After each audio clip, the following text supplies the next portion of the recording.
Never met him. We haven't. Good to see you. Who are we missing? Hey, how you doing? Got Art. I got one. Uh-huh.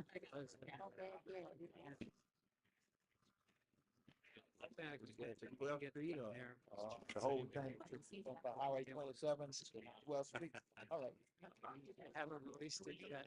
And they, Josh sent out some video. I mean, it's funny that all of a sudden the video is cut. Well, what about, I don't think it's you want West Street? Are you out? Good to see you. What I'd ask there was the fact that going north and south from 12th Street. Well, he's stuck. Traffic in Orlando. He's like, I'm not even gonna have a shot at getting down. So, You gotta turn left. yeah. So I told him whatever committees come up, I will volunteer for. Turn left to go down. Any subcommittees, yeah. Chair too. Joe chair that. Yeah.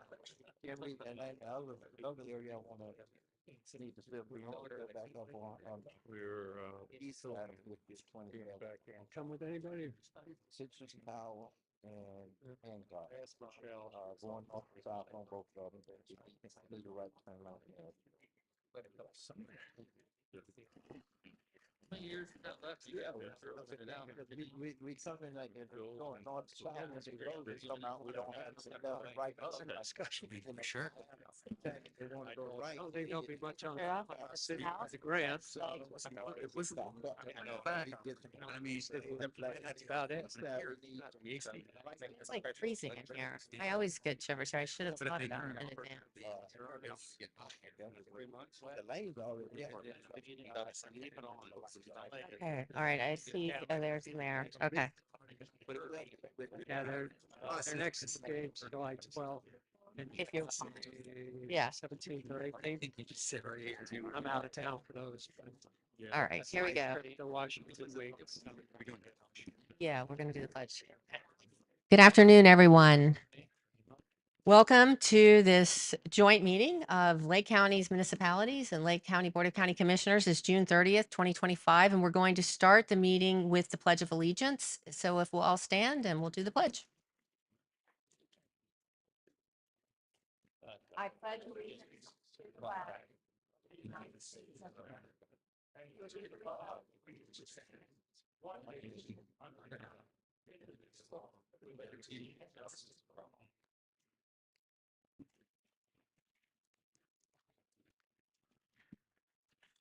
So I first want to say thank you to everyone for being here today. This is quite a feat to have us all around a table like this and actually being able to talk about issues that are impacting all of us countywide within your municipalities, us jointly. The purpose of the meeting today is really the focus is to be solution oriented, to be able to talk freely about things that we're dealing with together and things that we're dealing with separately, trying to bring together hopefully a common vision for Lake County, which is to improve, protect, enhance the quality of life of our residents, to provide government services in an efficient and effective way. And to further what I hope we all see is that common vision, which is protecting what makes Lake County a really wonderful, special place to live while addressing all of the issues that we have to address as local elected officials. We're going to dive right into our agenda because I think it's going to be really important today to stay focused on time and because we got a lot of territory to cover, a lot of issues to cover, a lot of material to cover. And so I don't want to spend too much time at this point, diving into things, but I did feel it was really important right off the bat just to address something up front. Because as you know, we're in our comprehensive planning process moving into our 2050 comp plan. And so over the last month, we've been having a series of workshops that have been directed specifically at updating our comprehensive plan, tackling some of the issues that we're hearing from the public are important and have caused a lot of concern to the public. As you may know, we recently had a workshop on agricultural lands and protecting agricultural lands and trying to um, maintain that rural integrity of Lake County and make sure that there are still lands available for agriculture and farming. So we've had a series of workshops, and I know some of you have actually attended some of those meetings and have been there. But one of our workshops actually focused on this question of should Lake County become a charter county? And I know when that was broached as a topic, this municipalities in particular felt like perhaps the county was looking at this from the standpoint of, the county taking away rights or authority from the cities. It really couldn't be any further from the truth. The issue with that whole discussion was addressed at the grave concerns that we hear from residents regularly about preserving rural areas, rural lands, having a clear delineation between municipal boundaries and rural areas, and also transportation. Um, I don't, I would be surprised if any of you are hearing anything different than I'm hearing, which is people are upset about how congested the roads are. They're upset about transportation improvements that have been planned and prioritized for years and years and have not been completed.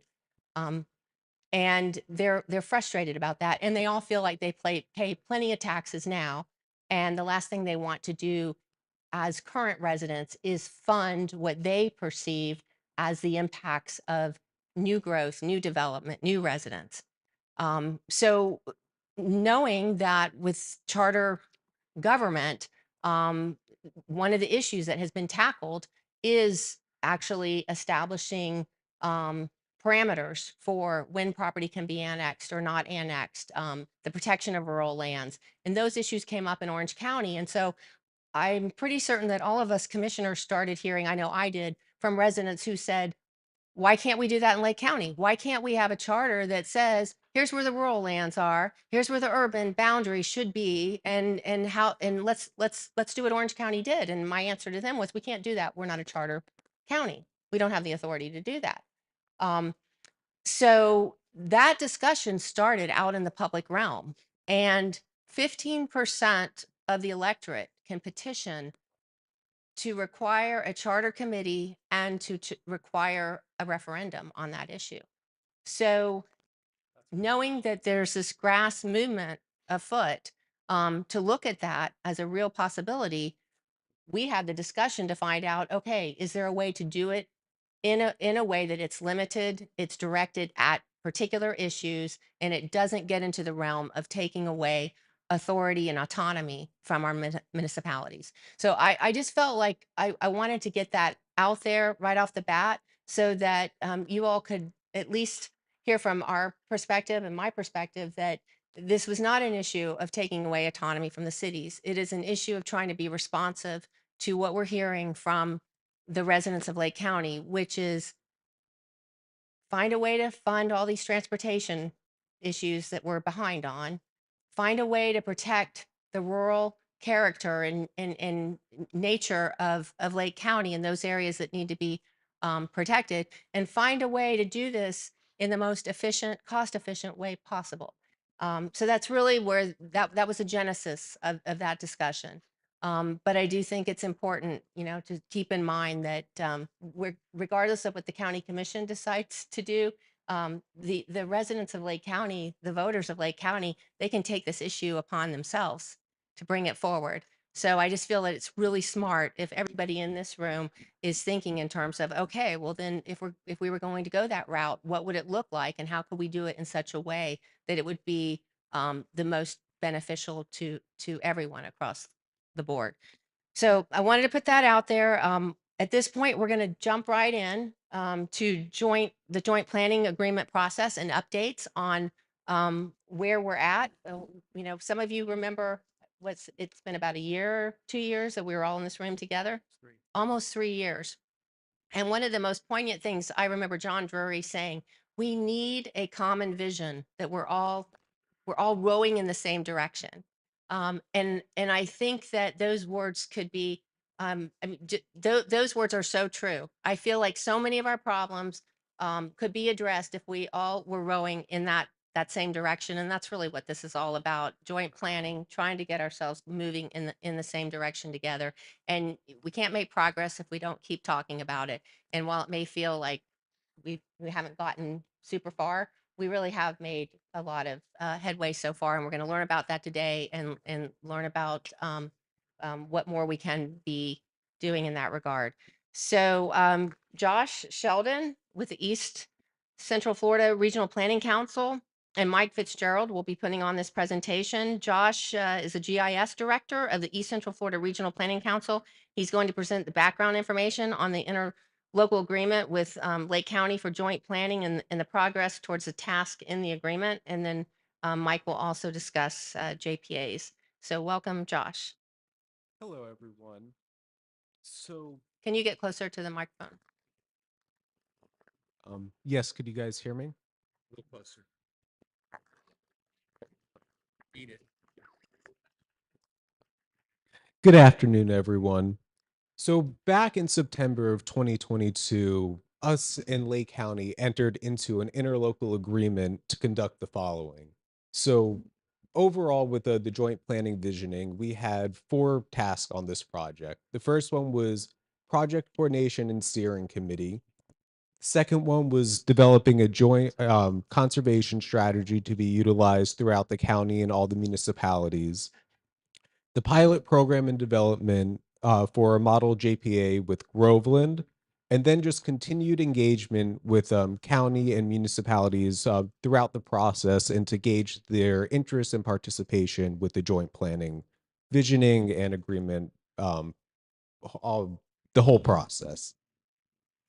So for the conservation strategy, we started with a few different workshops throughout Lake County, and that was to really understand the priorities for conservation throughout the whole county. And we targeted our workshops in both the northern end and the southern end in the county to get participation and make it easier for everyone to come and really give their input into this strategy. And with that, partnered with Stetson, we came up with a few different models to be utilized based off of all of those conservation priorities. And with that, we have a technical report and a conservation strategy. And all of this ended up being an exhibit in the Groveland and Lake County Joint Planning Agreement with both the strategy and the data. And we hope that the county and all the municipalities utilize that to make more informed planning decisions and use that to really guide development where that could take place, be able to prioritize areas for conservation, and then further just make stronger planning decisions. And then over the last 3 years, we have been working with the town of city of Groveland to adopt and get that JPA over the finish line. And I am happy to say that over the last few months, both the county and the city unanimously passed that joint planning agreement. So right now, with that, the last outstanding element that we're working for is an additional transportation agreement, and we are working to address roadway transfers, maintenance and funding, and additional joint planning efforts to just better improve transportation with the city and the county. And then we hope to utilize those strategies for the rest of the JPAs. So with that, throughout this process, the county has also been working with Montverde. So we're also looking to incorporate some of that language into the draft JPA model, and we're working towards that. And then currently, now that Groveland is done, we are working with some additional cities. So the first one that came on early on in this process was the town of Montverde. Um, and they their JPA started prior to our involvement with that. And with that, we helped facilitate conversations. We made some draft exhibit maps, and currently on that one, we're awaiting on final language to hope to get that one over the finish line. And then now that Groveland's finalized, we've started conversations with Claremont as well. So recently we completed our first joint meeting with both the city and the county. We came up with the idea for an updated joint planning area boundary map. We are updating that language to take some of the stuff that was decided upon after the agreement was adopted. We looked at future land use with both the city and the county to kind of crosswalk those together to see the similarities and differences. And then we are planning future meetings with appropriate partners to move that one forward. And then we are also currently working with Eustis, and we had our first joint meeting with the county, and that was very heavily focused on utilities. We came up with what would be the JPA area for that, which would be utilizing the ISBA boundary. We have been looking at the future land use to kind of do the same thing that we did with Claremont to kind of see the similarities and differences. And then we sent over both of the draft JPAs over to staff for review. So we're waiting for next steps on that one. And then just overall, we are going to continue working with these municipalities. We are going to work on local nuances with the cities as they come about. We are going to add additional cities to this process once we get going with these three. And then we are hoping to do our presentation on TDRs to figure out next steps for that. And then we really want to focus on addressing transportation throughout this process as well. And now I'm going to hand it over to Mike.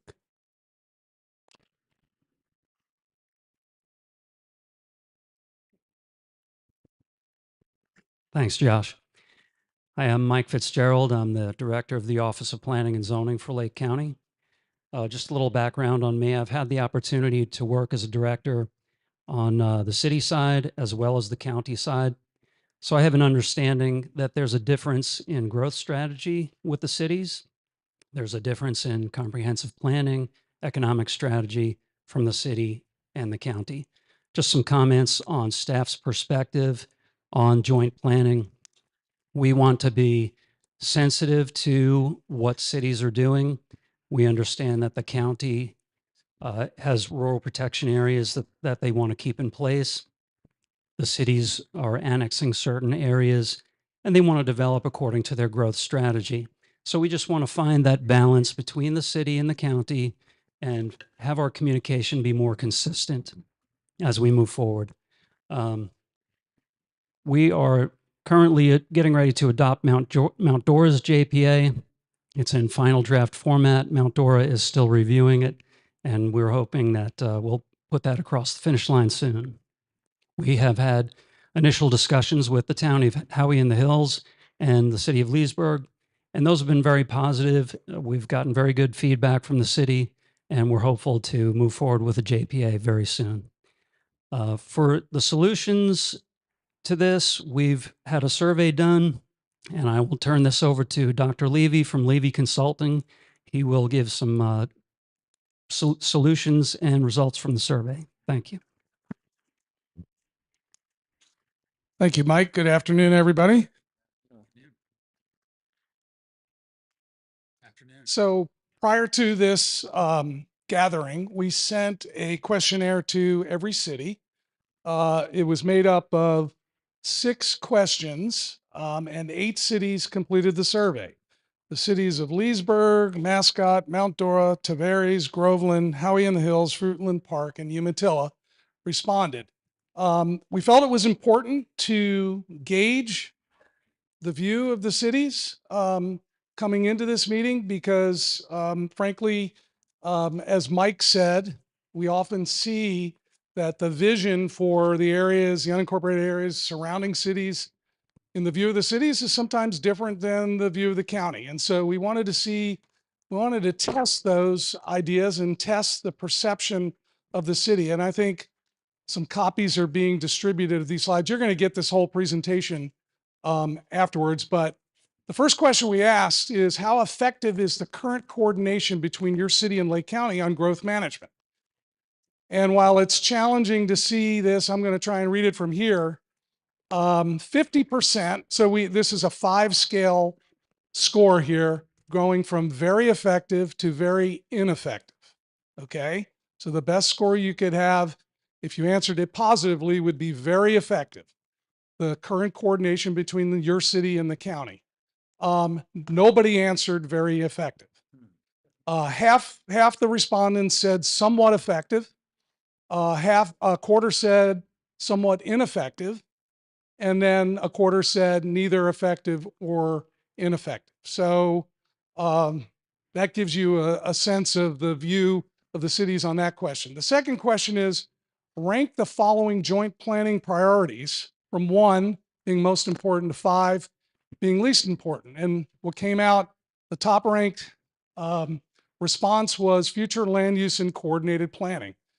Number 2, transportation and mobility coordination. We're going to hear a lot about that today after I speak and Kathleen speaks. Economic development strategy, 3rd. Environmental protection and land conservation, 4th. Housing availability and affordability. This gives you a sense of at least those 8 cities, the perception of what are the joint planning priorities from the municipal perspective. Question 3, how important is joint planning between your city and Lake County? So these scores run from extremely important to extremely not important. Probably not the best English there, but extremely not important was the lowest score. So in the view of the cities, what is it, 62% said that it is extremely important. So while there's concerns about coordination, everybody, the majority believes it's very important, somewhat important, 25%, and neutral, 15%. So everybody was either neutral or above in terms of positive response, in terms of the 8 cities that responded. Here is question number 4. What is the biggest barrier to improved joint planning between your city and Lake County? Half the group said that that was defining growth priorities or vision. So somewhat indicating that perhaps not everybody's on the same page, as the chair and others have pointed out. The other responses here, inconsistent communication, 38%, limited staff and planning capacity, 12%. On communication, right after I speak, Kathleen Dial is going to present a proposal on how to improve communication between the cities and the county on joint planning. Question number 5. In which of the following areas would your city most benefit from enhanced collaboration with Lake County? And this was choose all that apply. And you can see at the bottom, transportation planning, number 1. Moving up, shared infrastructure, funding and development, coordinated land use and zoning decisions. So here's where you see transportation planning becoming really a top priority in areas where a city could benefit from better coordination on joint planning with the county.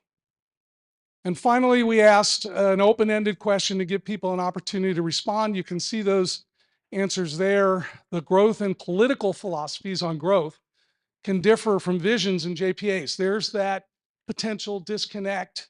And we're going to talk about later on maybe ways to improve that and bridge that gap a bit. Identifying transitional areas, getting to this question of the urban-rural continuum and the relationship of the cities to the county in that whole discussion. And you can see these mutually beneficial funding strategy for transportation. I believe we're gonna see a very detailed presentation on transportation from Fred and Mike Wood here after Kathleen. Fire response, mutual aid, focus on smart growth, not moratoriums. So what I'd like you to think about as I turn over to Kathleen is these questions.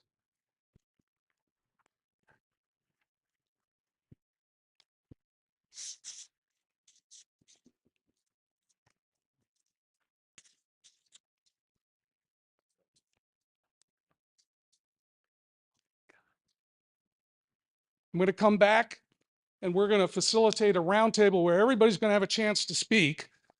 But I want you to be thinking about, between now and when we come back, the issues and concerns. And of course, we can't leave without talking about the opportunities that those issues and concerns create. So we want to really have an open dialogue. It's a large group. Will everybody give everybody a chance to speak, but be thinking about these two questions. When I come back at the end, we'll get into that discussion as a whole group. So with that, I will turn it over to Kathleen.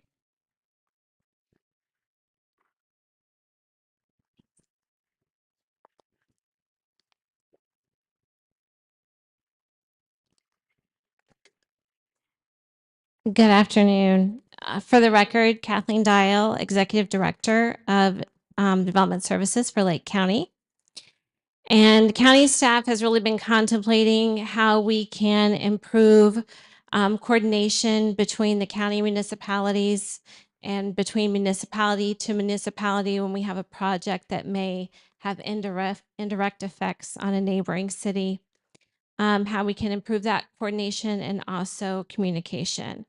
And so what we'd like to propose is a roundtable planning partnership with our municipalities to organize quarterly roundtables as a future framework to better coordinate growth. The roundtable vision is a more unified Lake County where municipalities and the county collaborate proactively to guide sustainable growth, preserve community character, and maximize shared opportunities, with the mission to foster collaboration and coordination among Lake County and its municipalities by regularly sharing information on significant development activities, aligning planning efforts, and working together to enhance quality of life, economic vitality, and infrastructure efficiency. So the planning partnership would be staff level meetings to coordinate projects. This work is happening now behind the scenes, but in many cases, but normally only by those entities whom the development would directly affect.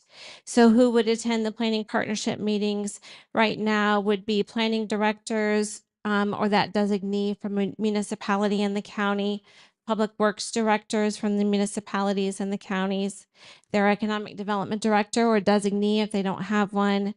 We would invite Lake County schools and possibly coordinate those meetings with utility and economic development partners. The goals of the planning partnership roundtable would include enhanced interjurisdictional communication to establish consistent dialogue across jurisdictions at the staff level to build shared understanding of local plans, regulations, and development activity. Coordinate significant development projects to share that information early to identify impacts, avoid conflicts, and pursue cooperative solutions and opportunities. Align for planning for infrastructure and services, coordinating the infrastructure needs for efficiency and service delivery countywide. Supporting economic development and regional competitiveness. If we are collaborating on significant employment and economic development opportunities, we build a stronger local and regional economy. To encourage consistency and compatibility and long-range planning. So making sure we're identifying opportunities to improve community cohesion as it relates to each of our comprehensive plans and land development regulations. To promote smart and sustainable growth management, to support orderly growth, urban service area coordination, and best practices in sustainability and resilience. And then last but definitely not least, to build trust and professional relationships amongst the staff, to foster a culture of collaboration, collegiality among planners and public works leaders in Lake County. So next steps, the planning partnership will be coordinated and facilitated by Mike Fitzgerald, our Lake County Planning Director.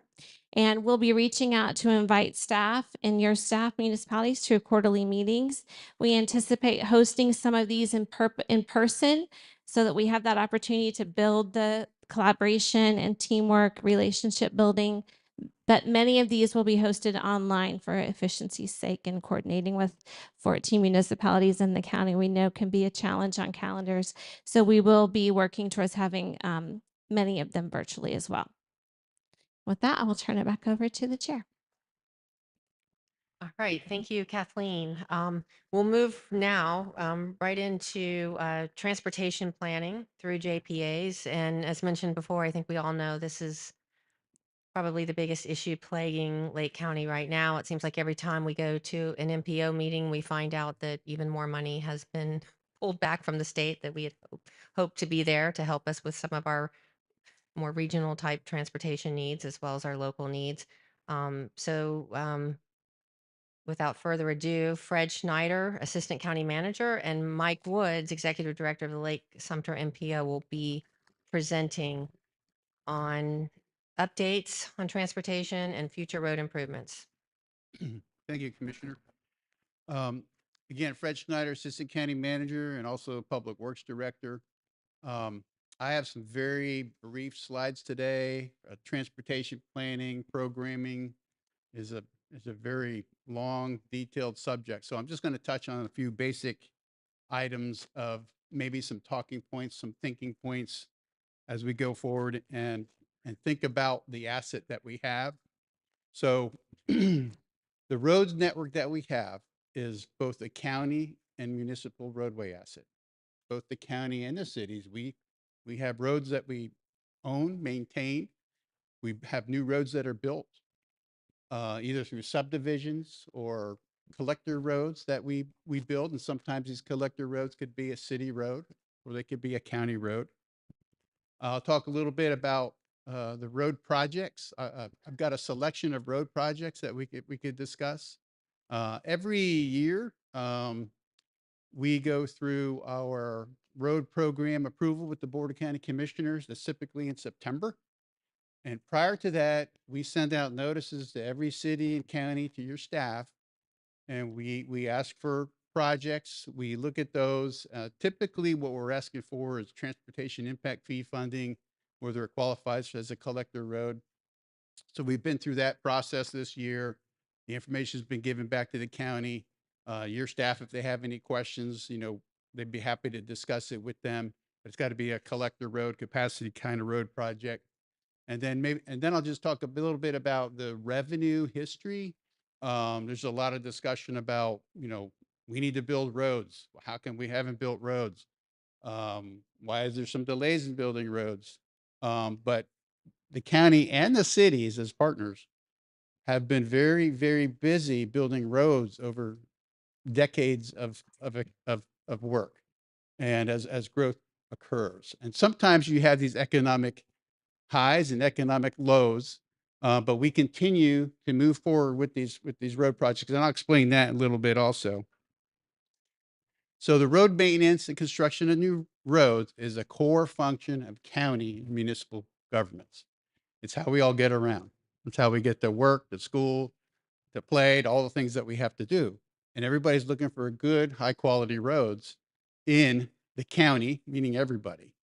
And then, of course, we add road miles every year. And then, of course, the other person and group involved in this agency is FDOT.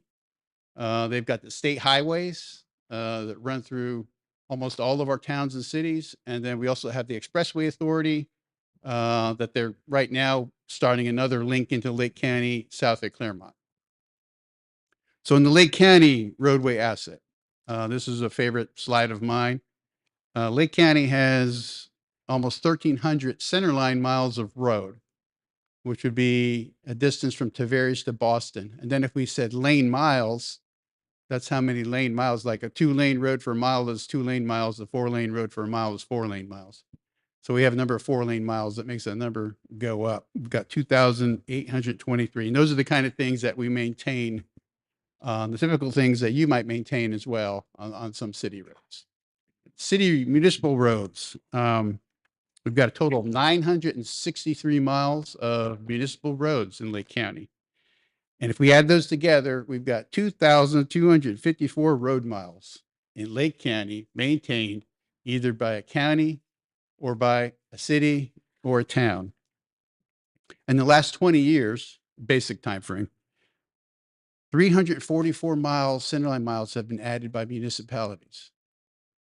93 miles were added by the county. A lot of those could be subdivision roads as developments come in, but a number of those too are the feeder roads, the collector roads, and those kind of roads that we also all rely on. And one of the things I wanted to do here was just say, okay, we've talked about a lot of roads throughout Lake County, and I had to bring this all down to one slide. So I know you might not be able to read it, but I'll give you an idea. These roads throughout Lake County, most of you, all of you, I believe, are familiar with them, especially if they're in your area of the county. It would be Britt Road. It needs to be widened because it's a 2-lane, under-designed, underdeveloped road. We know it's got a closure right now because of the hurricane. That's in the works. Cherry Lake Road, that's been concerned with Groveland. Citrus Grove, we're getting ready to finish that one. County Road 44, that would be from US 441 in Leesburg over across through Eustis, over to Orange Avenue, over to State Road 44, 44B. And I'm talking about in the next 10 to 20 years, these are the kind of projects that we should be thinking about that need to be 4-lane or improving these roads. Not necessarily in the next 5 years, but a long-term strategy of how to get these roads improved. It's going to be needed because US 441 is 6 lanes and it's going to stay 6 lanes. And there's no other corridor east and west, for instance. So County Road 44 is an important east-west corridor. 468 over in between Leesburg and Fruitland Park, 470, 48, 561, Dewey Robbins Road, Hancock Road, north and south, Hartwood Marsh Road, the section that we don't have funded yet. Micro Racetrack is a very narrow 18-foot wide 2-lane road that's got a significant amount of traffic on it. It needs widened to standard 12-foot lanes. Same thing with like number 2 road. And I could go on, Radier Road, Rolling Acres Road, Lady Lake, that's been on the radar for quite a number of years. Round Lake Road, Villa City Road, and of course, finishing up Wilson Lake Parkway, Woodley Road. So those are some roads that aren't necessarily funded for construction at this moment in time.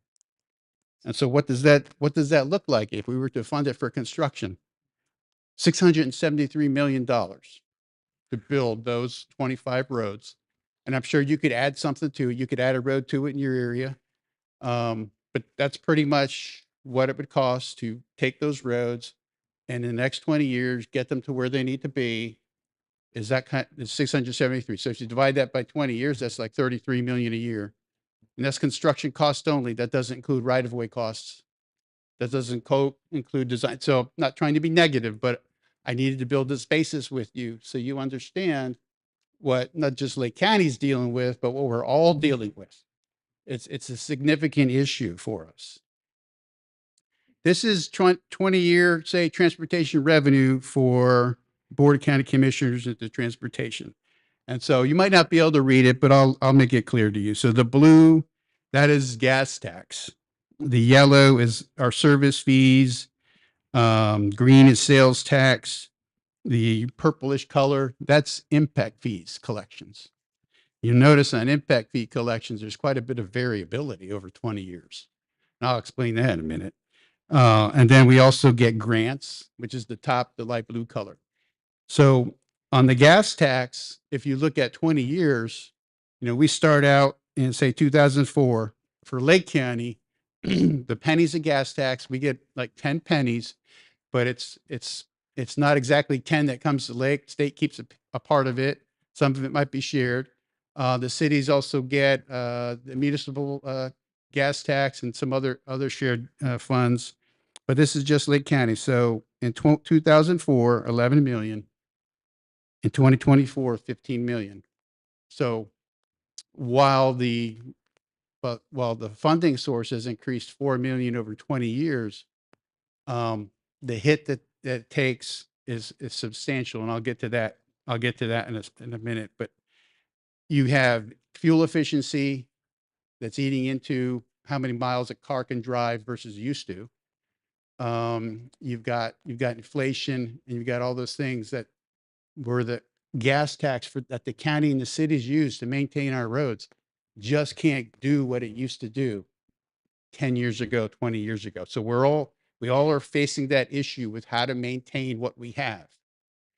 And then on the impact fees, if you look back at 2004, 2005 was a big year. It was 20 million in road impact fee collection. I have a chart that shows what we were collecting at the time, and it was about 2,300 per single family unit back 20 years ago. And as you go forward, you'll see that around 2008, 2009, the board, because of the recession that took place, the board suspended impact fees for 3 years. So we didn't have any collections, and you can see where that is on the chart. We had one little blip in 2012. There was 5 million that was rolled over from a reserve fund. And then when the impact fees came back in 2014, they were adopted at $500. So, and now they're continuing to increase. The board has, and 2 years ago, approved the road impact fees. They'll be close to $4,000 in 2027 once they max out. But you can see that what I'm trying to show is, we do rely on road impact fees as our primary source of building roads, but it has a tremendous amount of variability dependent on what's happening with the economy. And then gas tax, it's relatively flat because of what a penny does. So a penny, you think what 10 cents buys 20 years ago versus what 10 cents buys today, that's what we're looking at. We're looking at, some dollars that don't just go, our purchasing power has been significantly reduced. So the last thing I wanted to show was, okay, so what happens to our roads? So I looked at the Highway Construction Cost Index, which is the US DOT Federal Highway Construction Cost Index, and going from about 2004 to today. And if you go forward, we had back in 04 to 06, there was a 45% increase. There was a boom in construction. There was a time period where we had trouble finding bidders for projects, or we find one bidder, and then we hit that thing again. But some of the things that from 2000 to 2006, crude oil prices doubled, steel price doubled, concrete aggregates, global competition increase for raw materials, labor shortages. So those are the kind of things that happened then. So you've got all these things that also impact our program. It's the road program, but there are things outside our control. And so this would be another conversation for the day. What funding sources do you want that maybe are more stable, as well as not necessarily doing away with some of these funding sources that have variability? But in order to build a good program, you've got to have an expectation of the kind of funding that you're going to have 5 years or 10 years from now. So these are some of the things the feds passed. Safety Lou in 2003, 2006. The recession hit in 2008. American Rescue and Recovery Act 2009. MAP 21 came out. So the feds were pumping money into their network, into the state program. You had the FAST Act then in 2016. And then in 2017, 2019, we had somewhat stable costs. And then in 2020 to 2021, the pandemic, and things went crazy. We had a big boom. So there was 70% increase in cost for road projects, for the things that we said, well, let's budget and estimate 10 million. Now it's 20 million. And those are the kind of things that hit us on a road program that you can't necessarily expect or plan for. Same thing happened to DOT. And Mike can get into that when he gets up here. But DOT, the last 2 or 3 years, they haven't really been programming new projects. They're spending money on maintenance because their new projects cost so much. They're putting money into the ones they already had in the system before they add new ones in. So that's a real issue for everybody. Then we had the Infrastructure Act and 2020, 2024 boom, the Infrastructure Investment Jobs Act. That one normally you'll get funding put into transportation, congressional adopted budget. That one took the normal amount of money and added an additional 550 billion on top of it. So you can look at that and say, okay, that might have helped construction prices go up too. I don't know. There were supply chain issues. We were struggling early on. We had a resurfacing contract that took an extra year and a half to finish because they couldn't get granite to put that roads together. I think everybody had that problem. And then right now, costs are somewhat stabilizing, but that's kind of the underlying underneath the tip of the iceberg, kind of where we are, how we are, the challenges that we have as far as going forward with a adopted program that, Mike likes to use the term cost feasible, and it's probably a good term. But those kind of things that the county and the city, not only your existing asset that you have to maintain, but as to build new assets that will help the Lake County economic growth in our planning for future road projects. So I'm going to finish there and hand it over back to the commissioner. Mike, there's Mike Woods. Mike is going to take the presentation from here. Thanks, Fred. Thanks, Fred. Mike Woods, Lake Center MPO, Executive Director. Thank you for inviting me today. So I'm going to base my presentation on our 2050 Long Range Plan update. The reason we have a long range plan is to bring the federal and state dollars into Lake and Sumter County and spend them on our roadways. Without this document, they're not allowed to bring those dollars in. So the 2050 plan, it's a 20-year, I don't really call it a vision anymore. It's more of a funding document. What can we afford to fund in the next 20 years? On the screen, I have the Bieber low, medium, and high population forecasts. If you look closely, they're all above our in 2020, we did our 2045 population forecast, and even the low is above our predictions at the time. So we're still in a period of increased population in our area. We update this plan every 5 years. So we take new revenue forecasts, new population forecasts, and try to update our priorities moving forward with the money we have. So let's start with fiscal year 26 through 30. This is our funded 5-year program. My board just adopted this June 18th. I know there's a lot of information on this slide, but the green is last year's program. It's a 5-year program. We add a new 5th year every year with new funding.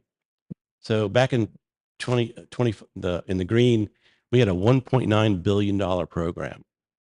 And that includes, aviation and transit, our strategic intermodal systems. That's our highest level of network roadways. For us, that's 27, State Road 50, I-75, the Turnpike, and those come right off the top in Tallahassee. They keep those roads in tip-top shape. So the new program we adopted June 18th, it's $1.3 billion. It's about $620 million decrease from the plan we adopted last year. There are some reasons for that. One is federal reauthorization transportation bill. It's tied up in the One Big Beautiful Bill Act up in DC right now. The reauthorization for the Infrastructure Investment and Jobs Act is tied up in that bill. And so looking in the details of the new 5-year program, there's no capacity projects in fiscal year 28, 29, or 30, which is big. That's usually where we see our new capacity projects coming online, are those last 3 years of our 5-year plan. Another big issue or item in there is DOT didn't fully fund their resurfacing program. First time ever. Usually you'll see a big, in resurfacing and preservation of the system is one of the top priorities. We got safety, preservation of the system, bridge and highway maintenance, then comes capacity at the bottom. That's the hierarchy of federal and state dollars. DOT did not fund their resurfacing project in 28, 29, or 30. So those are big items there. What's good about this plan? So we're funding State Road 50 in Groveland. It's fully funded in this plan. I-75 in Sumter and Marion, $525 million to add additional lanes on that. The Turnpike, we're 8-laning all 36 miles of the Turnpike currently, and 301 in Sumter. It's fully funded, 4-lane that from 44 down to 470. So big regional state priorities of what we've been funding in our plan lately. As Fred said, our local priorities have been kind of stalled lately.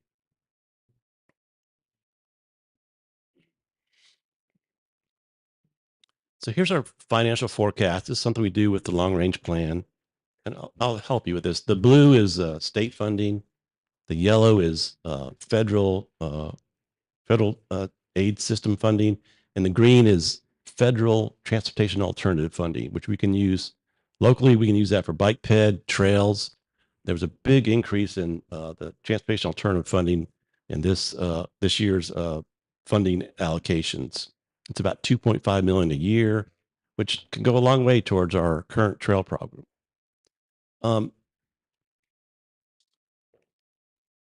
This amount is $300 million less than the revenue forecast we did in 2020 when we did the 2045 long range plan. So it's a significant decrease in the available funding, to program and plan for our future roadway projects going forward. The other big change here is in 2045, 75% of the dollars on these screens would have been state. This time, 82% of the money is federal and 18% was state. So it has some programming issues for us.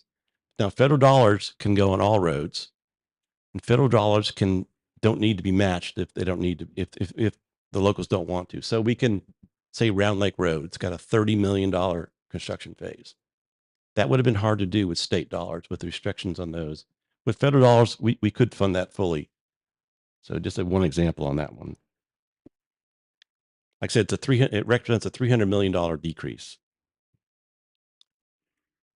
So we were asked to come up with some funding scenarios. What could we do? We had some other dollars to come into the system. So on there, if we had $20 million a year in local funds over and above the current impact fee money we have, it would equal our federal dollars that we get on a 5-year basis, about $100 million every 5 years. At $30 million a year, we would be the main funding partner for our transportation network in our Lake and Sumter counties. And I wanted to put together a kind of a scale of what this means. And you probably can't see this, but this is our top 20 for all my MPO board members. Every year we vote on our top 20 projects to send to DOT for possible funding. So we planned out our top 20 with our available funding right now. And the top project is 44 in Mount Dora. And with the current funding, we can complete that construction phase in 2033. So another 8 years from now. If we add in that $20 million, it moves up the whole top 20, which is all of our top priorities for Lake and Sumter counties. This includes state roads also. It moves it up 3 to 7 years, and we can complete all 20 projects in the top 20 by 2043. And that's the end of my presentation. Right. Thank you, Mike. Appreciate that. Wish it was better news, but definitely appreciate the information. Can't solve the problems if we don't know what the facts are. So, Mr. Levy is going to take it from here as far as a roundtable discussion. I do know that Commissioner Parks has been working on something that he does want to make sure he has an opportunity to present as a concept to this group. So I just wanted to put that on your radar. Okay.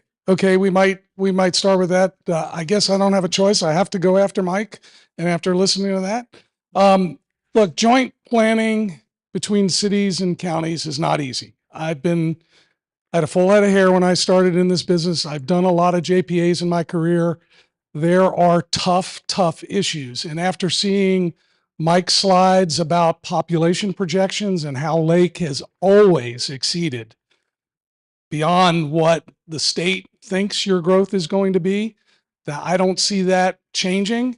And yet you have this limitation on transportation funding. This is not a good formula. This is tough stuff. So I asked you to be thinking about issues, concerns, and opportunities. And Madam Chair, if you want to give the floor to Commissioner Parks to talk about transportation, or we can open up to our discussion. I do want to say one thing about JPAs, just as a reminder, what the statutes say JPAs should and shouldn't be. So this is about coordinating comprehensive plans and also land development regulations. But these documents, these agreements are supposed to resolve conflicts between cities and counties regarding land use planning and service delivery. They're supposed to facilitate cooperation between cities and counties on planning matters, particularly in areas potentially subject to annexation. So these agreements in the statute are designed to address the conflicts and differences between cities and counties as cities anticipate annexing these areas.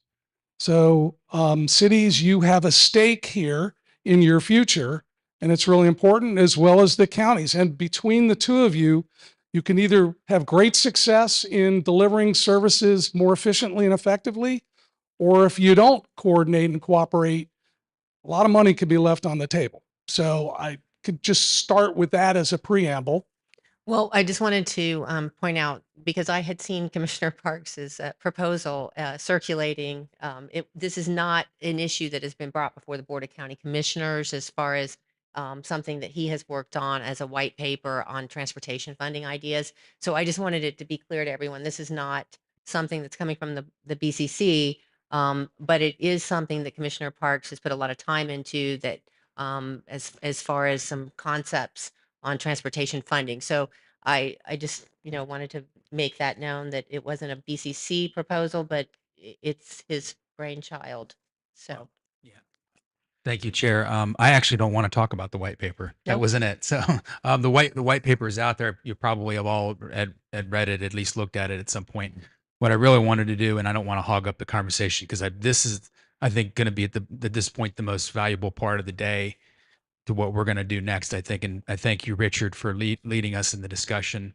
But really wanted to just start by saying sincerely to all of you, thank you so much for being here. It has been as over 3 years, actually. It was 3 years last February when we started this. We have a couple JPAs to show for, I think, that are moving forward. The problem is very serious. I'm a solutions-oriented person, like all of you are. I love solving problems, but I think for me, I'm just going to speak for me. I don't want you to think I'm preaching, but for me, leadership is going to be, yes, being solutions-oriented, but then also finding why we're having these problems and addressing them before they become problems. And I think we can start, generally speaking, with JPAs, if nothing else, better communication and working together to address, as Richard said, how we're growing in the urban-rural interface. But yes, quite frankly, these numbers that were just presented to us, keeping me awake at night personally, knowing that we will never, ever be able to fund these roads. I mean, I don't want to be over dramatic here, but until we all come together, everybody in this room, elected officials especially, and do something different, we will always be beating our heads on the table about coming up with ways to fund these road projects and get them done sooner and catch up with the deficits that we've made. And not going to point fingers at anybody. I certainly have made plenty of mistakes myself as a county commissioner. I think for me, it's just moving forward and focusing on what we can do to be solutions oriented and then preventing some of these problems from occurring in the future. That's really all I wanted to say. So I'm looking forward to listening to y'all. Thank you. Okay, so large group, mayors, county managers, the floor is open if somebody wants to lead us. again, talking about issues, and hopefully when we raise issues, we can start talking about opportunities. Yes, Mayor. Good afternoon. Can you hear me? My name's James Homich. I'm the mayor of Mount Dora. Recently, I was involved in a panel of about 5 cities and Ms. Campiona's commission discussing this idea of growth and what we can do. Obviously, the transportation is a major problem. Just Mount Dora, get on 441 coming out of the Orlando area. It's a nightmare. 5 lights, things like that going on right now. I know the county was, I went to the workshop on the charter counties, and the main, uh, one of the main points I think for that idea is to stop the cities from annexing rural lands or agricultural lands or conservation lands or commercial properties and converting them into residential rooftops, which add to our transportation problem. The county, though, is not without fault. I mean, you've had 123 changes to your future land, to your comp plan, 49 of which were future land use changes. A lot of them involving rural to houses. I think right now we've got to acknowledge that we need to get control of the situation. And the JPA I would be proposing is between all the cities and the counties that includes an agreement from the county not to change any of their future land use map designations of agriculture, conservation, rural, or commercial, especially to rooftops. And the cities would then agree not to annex those lands and change those into not annex any rural agriculture, conservation, or commercial properties to change their land use. That will put a kind of, I mean, legally we can do that. And I believe that that solution puts a Band-Aid on our transportation problem for now. We got to stop the bleeding. And we can't just keep expanding out into the wilderness, Wakaiba, Green Swamp, and converting those lands. The pressure's there. I mean, I know a farm just was the topic recently that's not next to any city that's looking to change their agriculture future land use to a 600 home golf cart community. Why? There's no roads out where this farm is. In any event, I think that's something, growth is something that we need to address. Mount Dora has a lot of infill properties we can address. I heard that from a number of the cities at the forum that they have properties to infill. That would help our transportation problem because we wouldn't have to build roads further and further out to accommodate people. And it's just a way to get a handle on things in the immediate future and stop the need for the charter county. I mean, 27.2% of the population lives in unincorporated. The rest of them live in our cities. So, I mean, we all are in this together. And I think if we work together on that issue, that's one aspect of JPA. I mean, the roadways, the city's got to do their own job with the roads they need to take over and that sort of thing. But I mean, the state's been promising us 6 lanes on 441 for 15 years now, from the Orange County line to Donnelly, if any of you come north on that. So I think that's a way to, you know, if all of the cities in the county could get behind, it'd be a thing for, and our residents want that. That's all I hear. So I was just wondering about that idea. Thank you, Mayor. Others? Can I just Oh, sh- address sort of some context on that? Just that we have to keep in mind 2 words, live local.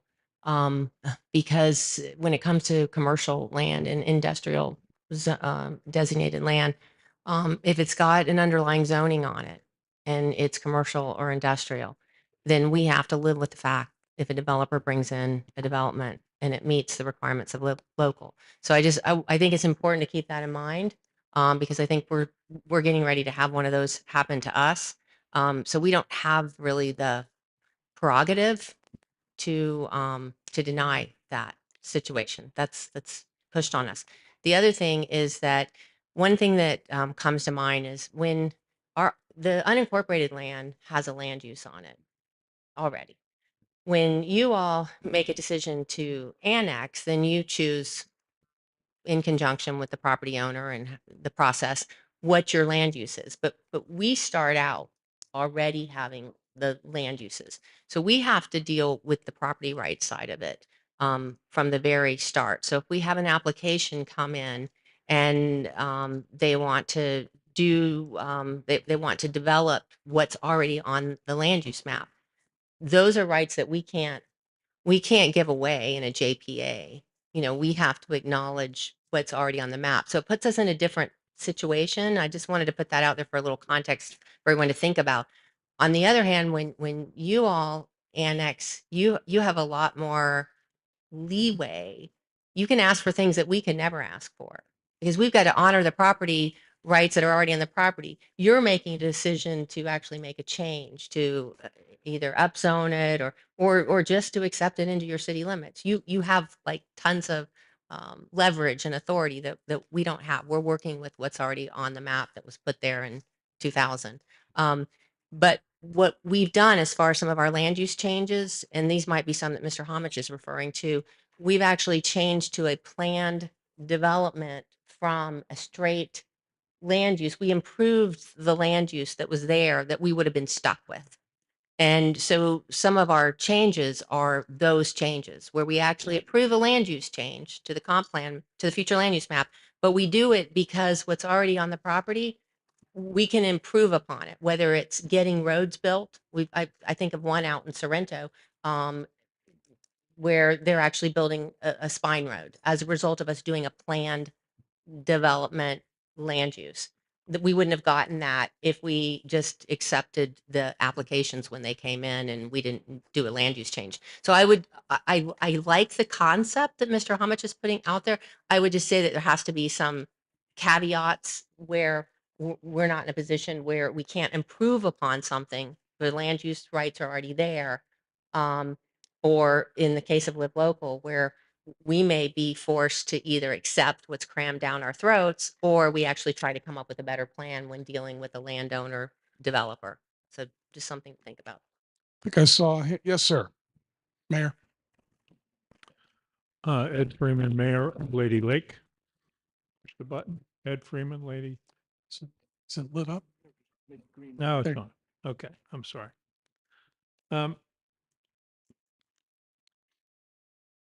Every time I get into one of these meetings, I start hearing about, we don't have enough money to renovate the roads that are falling apart and so forth. And how are we going to address that? I go to the MPO meetings. We discuss about how the lack of funding from the federal government, from the state, from the county, from the municipalities. It seems like we need more money. And I know this is a horrible thing to say, but maybe we got to ask the public for some more money. I know everybody in this room is going to say, oh no, we can't raise taxes. Well, you know what? Every time I go to the grocery store, the prices go up. Every time I do anything that requires spending money, the price goes up. We in our municipalities don't have any, and we're not impacted any less than any other entity in this country. The prices go up. It costs money to run a city. Anyway, so my feeling is that we ought to stop being politicians and start being practical. I'm not worried about getting reelected. We collect impact fees. And by the way, District 5 has the lowest impact fees in the county. I don't know why that is. It's probably way before any of our times that happened. The impact fees go straight to the county. They don't come back to Lady Lake necessarily. They go wherever you all decide to send them. The MPO prioritizes projects. I'm not quite sure what the formula is, even though I've been going to meetings for 3 years now. But I think the last project that we had funded by MPO in Lady Lake was County Road 466, and that was 07, 08. I'm sure other people have had projects that have been longer. The county resurfaces roads, but I don't think that money comes from impact fees. So where are the impact fees going? If they're not going to roads and infrastructure. That's all I've got.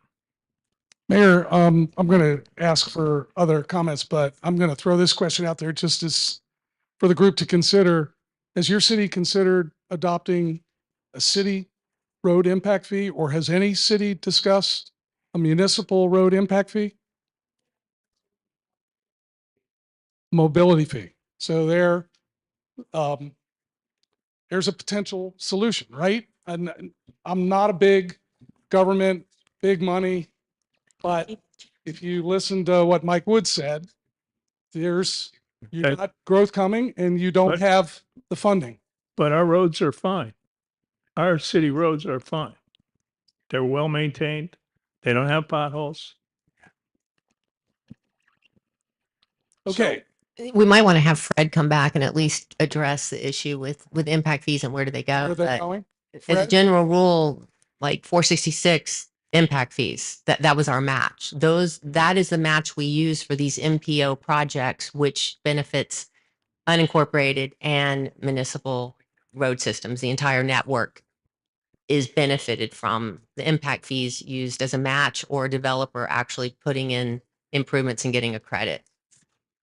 Yeah, so currently there are 5 impact fee districts in Lake County. And so Lady Lake, Leesburg, Fruitland Parker is what we call the North Central District. So you mentioned 466. That was done a number of years ago with an agreement with the villages. And there's a little bit of history on that, but everyone agreed that that road, the villages would put their money into build that road, and then we would work on 466A next. And so we've got probably 50% or more 466A in. But when I pointed out earlier on that budgeting impact fees, the variability, we had quite a number of years of no collection. And then in that impact fee district, we had number of years of $500 a home. But so that's why the dollars weren't there, like in South Lake. While it was $500 per average size home elsewhere in Lake County, it was $2,700 in South Lake. And so that's why there was more revenue collected and more revenue that could be spent. 466A would have been done, should have been done by now. About 2 or 3 years ago, we applied for, got federal funding of $3.6 million additional funding, which would help with that budget shortfall that I was explaining about the cost of construction. So we really needed that.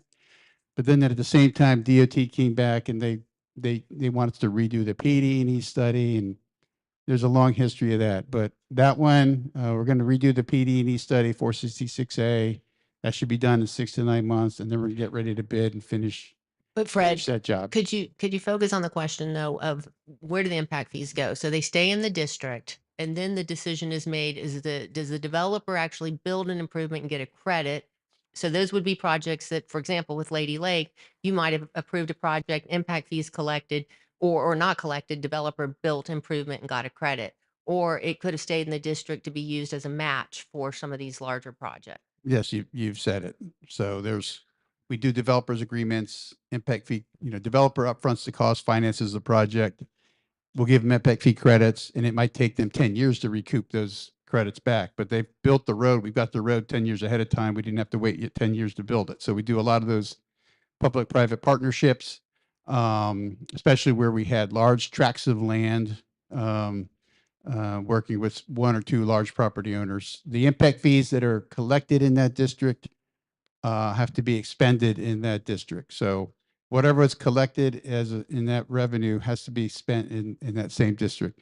We're not spending it in another area of the county. So And the reason they were lower over in your area was at the time when the economy tanked, the different stakeholders came in, begged for the impact fees to be suspended. Nothing was happening. So it wasn't like we were going to collect a huge amount of impact fees if they'd been in place because nothing was happening.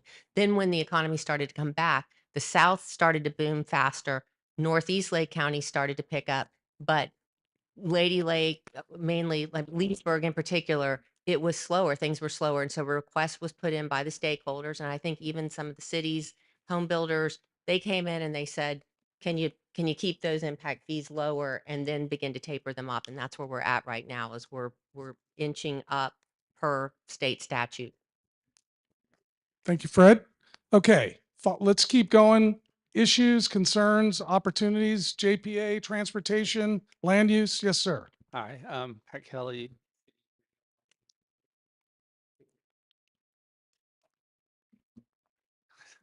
Thank you.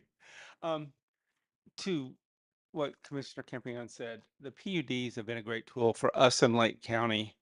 There is a part of, if we had a lot of growth in Mineola, if you haven't noticed, and it being in the district, that money stays in the district. But that could allow to build roads in Claremont, Montverde, or other places. If you do a PUD and then have the developer actually build the roads, basically, and go with the credits, that keeps them more centrally located within the district, and that's what we've done. I think the biggest problems that I've seen is the planning and the acquisition of right of way for these roads getting fixed up. Mineola is fortunate that we're all contiguous. We don't have these gaps, but when you get into the Grovelands and the Mascots and South Lake County as part of the Claremonts, it's the developer wants to build the road and he'll build the road in front of his, but he doesn't want to build it to the property to the north or the south of them. So it's how do you have those agreements to make sure that to fit in? Because, and I see the thing, the planning, and it's great, but what I'm seeing happening is the developer's coming in, it's like I'll 4-lane the road in front of my development, and then a mile down the road, they'll build another development, they'll 4-lane it, but then you got this county road in the middle that has to be filled in, and that causes a problem for the county. So there is that challenge, but I think the PUDs is a tool for growth to make those roads get built because the developers can build it a whole lot faster and a whole lot cheaper, and they give the land up right away. So it's Okay. Thank you, Mayor. Mr. Park. Yes, Commissioner. I was just saying, and in those situations, it's a very concrete example, no pun intended. But that's where like a JPA, when you have the better communication, could come into place, coordinating the development and how that gap in the road is addressed now instead of being on some list for 10 years. And meanwhile, we have the same thing. So I appreciate that example. And that's just one part of the JPAs. I know there's other aspects of growth, and I really want to hear from y'all, but that's something that could be It's accomplished. not a Mineola issue, but it is a South Lake issue, especially because I have kids that live out in the Groveland Mascot area, and those are the challenges. Anybody? Well, if I could go back on Sure. what I was talking, Mayor? I mean, part of if we're building new subdivisions away from where the roads already are, it's going to increase the problem. That's brings us back to not annexing rural lands as cities. And I mean, I have a little disagreement with Ms. Campion about the intent of some of I understand Live Local Act. Luckily in Mount Dora, we're in the Wekiva Protection Zone, so we're kind of protected, but Only partially, not from the first part of the act, only this most recent revision. Right. You're not protected from the first part. but in any event, those overriding state statutes were, I mean, I spoke at the legislature against the Live Local Act because it's taking away home rule. And I think Charter County Amendment would take away home rule when all of the cities have their own unique styles and ambitions. But my concept was to not take any more, not continue the sprawl, but concentrate on infill. I mean, we still got acres and acres of land east of the city that we're in the 1992 future land use map, designated suburban expansion. Those rights have been vested since 1992. I'm not saying we can take away those. We can't afford to take away those rights. But the people that own an agriculture piece of land that is zoned under the county future land use as agriculture, it should remain agriculture. There's no property rights for that owner to come in and put in a subdivision. There's none.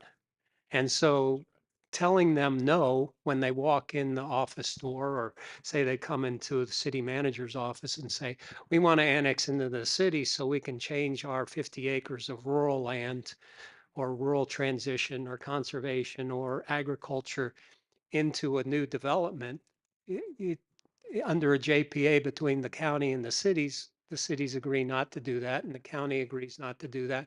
That developer is left with his current rights, and we can concentrate on infill where the roads currently are and not have to build out and keep spending money chasing these new developments. And I just think we have an opportunity here to really set a vision for Lake County. And I brought it up at the forum. We can't build bypasses. We got to get from Mount Dora to here. I've got Lake Dora on one side, Lake Eustis on the other side, Lake Harris. You can't build a road around that. 441 is it. And if we just keep bringing in more traffic and more traffic, there's no solution. So we've got to concentrate on what we have, I think, and keep it in a just prevent the sprawl and keep the concentration so the transportation needs can be addressed in the next 10 years. Mayor, you said something about building new subdivisions out in outlying areas and where there isn't road capacity. So in the planning profession in the 70s, this goes back to the 1970s, the landmark study was called the cost of sprawl. And it looked at the cost of developing out in outer lying areas versus developing in a compact form. And what was developed was this notion of marginal cost.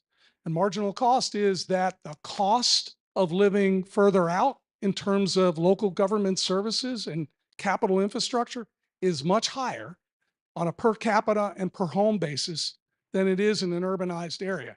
Yet your fee structure does not reflect that marginal cost. You're charging that home the same price if it's 10 miles away from a city, or it's sitting right on the edge of city limits, or it's inside the city.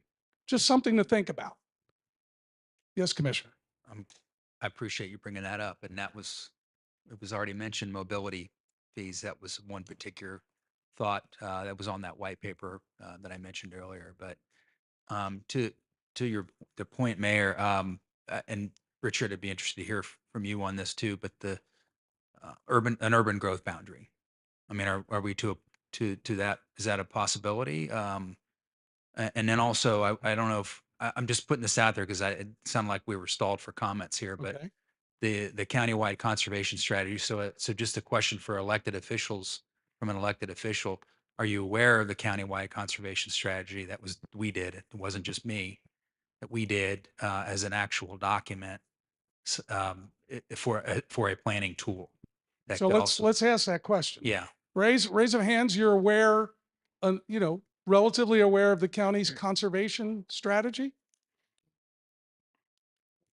Okay. And that's I- helpful I think, because there's a lot of work. I think there's a communication issue there. I think I've- you need, if that is an adopted strategy of this board, I think your cities need to understand where you're headed in that area, because that is all about land use and controlling growth and directing growth in certain areas and away from other areas. And I think that would be an important communication tool, maybe for Kathleen's planning group, to really dig into that and have the cities really understand what that strategy says. Yeah, and that's going to be important too as we move forward, because I know there'll be a lot of discussion this coming years about land acquisition. That's a part of that countywide conservation strategy. Not only is it that, but it's also, are there some shared design guidelines, some ways that we address the built environment, transfer development rights. But none of that works unless we're all doing that, or most of us at least are doing that together. So it sounds like there's a lot of work to do that, but again, through the joint planning agreement, That's something that's already been done. We paid for that. It's a document that's already in place. It's got data. It can help direct us from a policy side about where to go. Commissioner, and Vince, I'll get to you one second. I just want to do a follow-up because you and I've talked about this. In an ideal world, I told you JPAs are really hard. It's hard work. But if the city and county had the identical land use plan inside the boundary, that goes a long way to resolving conflicts. I don't know of any JPA where there's an identical or comparable land use plan between a city and a county, except for one large 15,000 acre study area in South Lake. Do you want to talk about that in the process and the hard work that went into getting the city and county to adopt the same land use plan and the same land use development regulations? Yeah, so it's probably the second most used word that I use lately, at least, Wellness Way, outside of JPAs. Wellness Way is sort of a mini JPA if you think about it, looking over at Claremont, because we do have a share standard in that area. It's in that area. There's road funding agreements that are already in place. We don't review something in the county in Wellness Way without reviewing it with the city and then vice versa. And you're operating from the identical land use categories. Correct. One adopted plan for both the incorporated and unincorporated areas. That's So right. it's seamless. And that took years of work to get there. Mhm. But I don't think you have the kind of city county conflicts, whether you like Wellness Way or know nothing about it or love it. The fact is the mechanisms for coordination between the city and county were roll up the sleeve. It took a couple of years, roll up the sleeves and get it done and come to agreement. And now as it's being implemented, you don't see the conflicts. There's a roadmap, no pun intended, to execute on development, conservation, wildlife corridors, preservation, all the things that both parties agreed to in that joint planning area. That's So right. it can be done. It's just not easy. And it's not perfect, and want to make that clear. There's always going to be problems, but that's what we do. We roll up our sleeves and we just keep doing it, keep working through it. Vince, let me come back to you. To dovetail on that, would a land use equivalency chart map have merits? Well, you could do that. So what we're talking about is you got county future land use and city future land use in a joint planning area agreement. You could do a chart that shows comparable, but does the city have input into the unincorporated land use designations? I don't think so. At least the way things stand now. I think that's solely in the realm of the county. And that's maybe where some of the and you heard from the chair talking about some of the constraints the county has about property rights, investor rights. Sometimes they're dealt a hand, they don't really have a lot they can do. So again, hard work, but those are the kinds of mechanisms that could be used to kind of bridge the gap between the different visions of the areas outside the cities. I have a question about TDRs I wanted to throw out just because, Commissioner Parks has talked about it a lot and we've tried to study the possibility on a countywide basis, but and we talked about this at our agricultural protection workshop. If you purchase the development rights off of an ag land or cattle grazing property, where do you put those rights? Do they just go away? Or could we actually create a scenario where the cities enhance their densities using those rights that were bought off of rural lands so that you're an expert on these things. Maybe you can help us understand how, if we actually did have essentially a county-wide comp plan that we Sure. all agreed to with land uses in those areas outside the urban areas, how we could make TDRs work. So Madam Chair, let me do one thing to kind of frame the answer, and it may speak for itself. How many of you mayors and managers are looking for more density inside your city? How many are looking for more commercial? Are you Everybody raises their hand. I'm asking because the question's raised if there are. Well, sure. Go ahead. Go ahead, Al. So if we're, so if we're talking TDRs, right, so we got to look at our maximum densities. So our maximum density in Leesburg is 20 units an acre. And there's not many places where that is because that's not the market. So if the cities are going to be accepting these TDRs, where's the market going to build in our communities? We'd love infill. And I think probably everybody in this room knows how we've worked infill in our downtown. We've put together downtown grants. We can't give the money away to get people to invest in downtown. We've tried to build Lee School. We rebuild Lee School with high densities. We've come up with 2 or 3 different comp plan amendments. Can't give the high densities away. So I think the question with the transfer of developments is what's the free market going to do? And where can you put those high densities over what your maximum density is? My guess is not many of these communities have densities that are going to be 20 units an acre or more.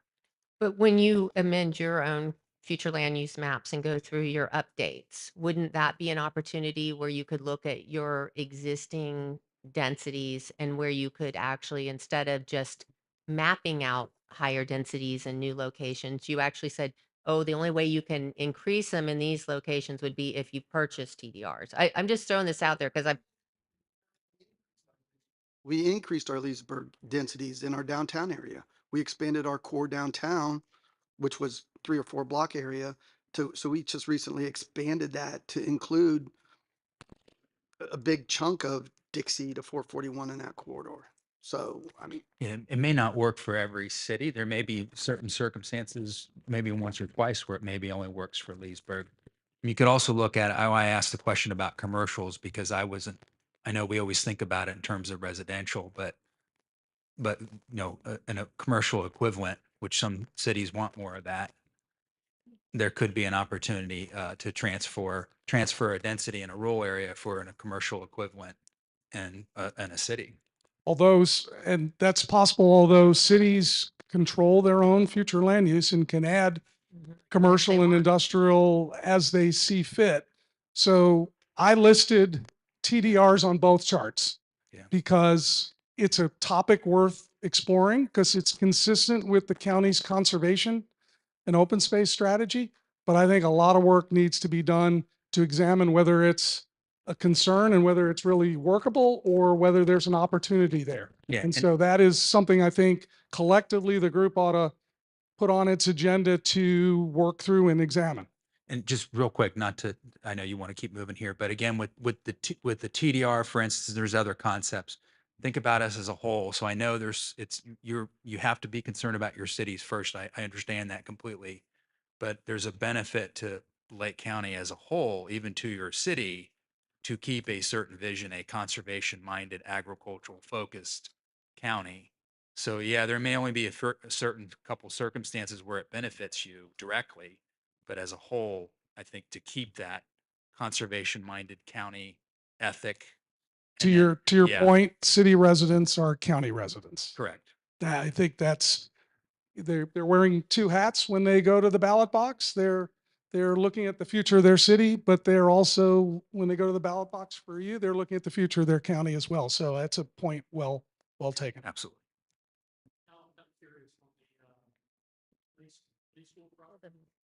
Market rate was that sliding scale on the apartments. it's not built yet. I mean, you've had 2 or 3 people interested. So, well, really one that was real, I think. But Help the group a little bit. Is this an in-town property? So the Lee School, it was it's a property in core downtown Leesburg. It was the old Lee School built in 1920. And it was quite controversial. The school board sold it to a private developer 2013 timeframe for a song, like 250 grand or something like that. And I think the school board made a good decision back then because they were trying to get the property to be redeveloped. ALF came in. That developer really did nothing with the property and it stayed in a state of decay while that developer owned it. Then that developer flipped it and sold it for well over $1 million. And the city's left with the bag of decay and all that stuff. It's about a 5-acre site. So we had another developer that came in and we changed some of our comprehensive plan stuff specifically for that developer so that they could increase and get higher densities. I think our top was like 18 units an acre, and we needed to get it in the 25 range for them to be able to build an apartment complex on the Lee School site. It also was tied into some historic preservation because we had to demo the old schools, or the developer did, which are now gone. And so now then that plan ultimately, we approved one plan, but then as we got denser, then our planning and zoning board started not liking what they previously approved and the city commission previously approved. So we were trying to get denser. The plan got even unhappier. Ultimately, we got it to a spot where it had some, with the math, I don't know what the math is, 104 units on 5 acres, whatever that is. So, that's supposed to be a fair market rate. That developer is working with Beacon College as like dormitory type stuff. I actually put that developer in touch with with um, with Miss Cornegay. She had some concepts for teacher stuff, so hopefully they got together today. But so that's kind of where that's at. So that process was, it was difficult because it was hard, even in downtown Leesburg, getting high densities. You know, folks didn't want it. Um, So the and message is, and I think the high density thing is kind of I mean, I think it's a good concept, and I appreciate the rural nature of stuff, but you know, I think where we're at in this region is that single family is the model. And I don't think anybody's driving that train in this room but developers and people buying the homes. So then as cities or counties drift away from that single family concept, we're going to get into even more conversations not wanting these higher densities, even where they should go, like downtown Leesburg. so the message is But it's difficult residential density is an issue, whether you're in a urban core or or whether you're not. on the suburban fringe.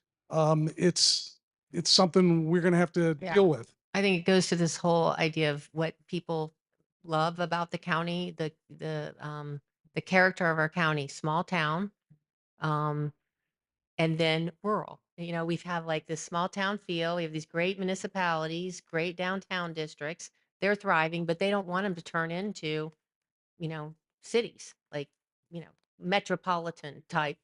Yeah. And then they want our rural areas to still have, you know, be able to take a drive in the country. People who want to have 5 and 10 acre tracts and have a horse or two and graze cows on their property, they want that too. And I think that's what this group is tasked with. How do we get there? Because I really think that is what everyone is telling us they want to see. Yes, Tom. So I just wanted to thank the county commission. I think we have a good foundation in place. I think you've given your team, the county manager, the resources they need. I think we coordinate very well on a day-to-day fundamentals of government basis. In other words, we work well with your economic development team, your public works team, legal. And so I want to thank you for that. And I think we have a good foundation in place because I think the county residents are well served by well-functioning government that works well together. And yes, I think we can work through big picture policy items like transportation planning. I think we can work on true joint planning to figure out how we want to see the county develop. But I guess my point is, in my opinion, we have a good foundation in place, and you and our team do a good job of the fundamentals of day-to-day government. And I think we can work through the bigger picture policy type items. So again, I just want to thank you and the county manager. Yes, sir. And then to your point, Ms. Capione brought example, how do we get there? And we just recently had a great example of how Mineola, Town of Montverde, and Claremont and Lake County came together to set aside hundreds of acres of land where we did a amendment to the ISBA, and we all agreed we're not going to annex that property. We're not going to run utilities in it. It's going to stay a rural for the next 20 years. And that to me was just a great collaboration between all the cities, very positive with all the cities, positives with the people in the rural areas. Montverde likes rural. We probably are the most rural town in the county as far as loving it. We're 2 homes per acre max density. We enjoy that, but we also enjoy living in a rural environment, even though we're kind of touching Claremont and everywhere else. So I throw that out. That could be another example. I think looking at South Claremont and the partners that we have, because I'm more knowledgeable of that area, I think there's many more opportunities to look at those areas and say, hey, what do we need to set aside? Can the cities and county come together? This is our limits where the annexation stops and the rural begins. Because there are some areas that are in the county that are probably appropriate to be annexed in the city for development. We all know that, but there should be a level where that stops. I also kind of want to throw out, I kind of want to, what Tom said over there. I think the communication with the county management over the last few years under Ms. Barker have been excellent. Very responsive. Her team is getting better and better as far as responding and the planning. The planning's, I know, has been kind of a little bit of an issue over the years, and in the last couple of years, it has so greatly improved. So I do want to make sure we're not losing sight with communication on that. I do like this forum. I think the mayors and the commissioners and the managers, we need to do this more regularly to talk, go through the issues. I think it's been almost 2 years since we've had this collaborative group Agreed. together. So I would throw that out for the commission. I personally would love to see this group more so we can tackle one issue at a time. Hey, let's deal with joint planning today. Let's deal with density, things along that end. I think that's it. Just my comments. The roads. Yeah, I don't know what to do with that. And Paul, I will say I've been actually I can't get too deep in it, but again through our meetings, our regular meetings with Ms. Barker, the town and the council has actually approved it at a council meeting. If DEP approves it, we received a stormwater grant that has money to redo some roads. And we're looking at redoing almost the entire section of 455, which is a county road, with what we can do with that $19 million stormwater grant. And in asking Ms. Barker, we're looking at how can we get a little bit, there's some things we can't cover, which we would need some impact fees on a few of those, such as turn lanes. There's also in that relationship, we reached out to one of the private partners, one of a big organization in our community. They're willing to pitch some dollars in toward this. And also Fred has helped us with an appropriation for the sidewalk piece of that. So again, another great opportunity to collaborate on a potential future project, and we'll give you more details as they come in. So those opportunities I think exist. I know you guys got to have the staff to deal with that. Town has to have the staff because it takes time to deal with that. So just throwing that out to leave it on the table. And I really do appreciate, we have some very talented people, I think, with these mayors and managers and commissioners. We need to utilize, I think, some of the most talented people in Florida when you look at other counties. And we can resolve this by working together and communicating. I just want to There's do a that. there's a creative idea using a state stormwater grant to kind of improve roadways, and maybe the county's got to help a little bit, but the heavy lift is by the town. So that's a great idea. Put it on as an opportunity. yeah, that helps us catch up. And Paul's referring to the Ferndale area, Ferndale special area, which was thousands of acres preserved now in rural protection for 25 years. Thank you, Mineola and Claremont and the So county. let me ask this question. Those of you that operate water and wastewater systems and have gone out and borrowed for those systems, are the assumptions on that debt assume a certain level of economic activity and new connections to be able to keep your fee structure? So that's an issue. That's a true financial issue that you have to be aware of relative to how you're accommodating growth in your city. Just again, this is not easy. It's difficult, but I want to speak on that piece right there. go ahead. Before I took over as mayor, like 18 years ago, Mineola had the great opportunity when they went through this purge where they wanted to build. And the developers came in and said, if you build a wastewater treatment plant, we'll come. And so we started building it and things started selling. And then they came back and they said, if you build it bigger, we'll build even more houses. So at that time, the council built a bigger wastewater treatment plant. And then 2008 came and the growth stopped. And we were running a wastewater treatment plant for 10 years with that at 10% capacity. So we had nobody on the city on the wastewater treatment plant, but we were having to fund it. So it's something that you have to think of.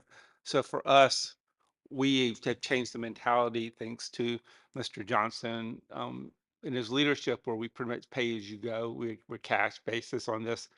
So you've got to be careful on when people make promises, if you build it, they'll come. It's like they might not come. So we save and we save and we save. We have a major expansion we're gonna have to do to wastewater, but hopefully we'll have the money to do it. But nobody promises tomorrow because the developers will leave tomorrow and leave you hanging the bag. Right. I just raise it because it's one of the complicating, Yes. confounding questions that cities have to deal with when they're addressing how much growth to allow. You've got this outstanding financial commitment that assumes a certain level of growth. And if you decide to cut that back, it has potentially some financial implications for the cities. Okay. So we're doing it. Yes, Sean.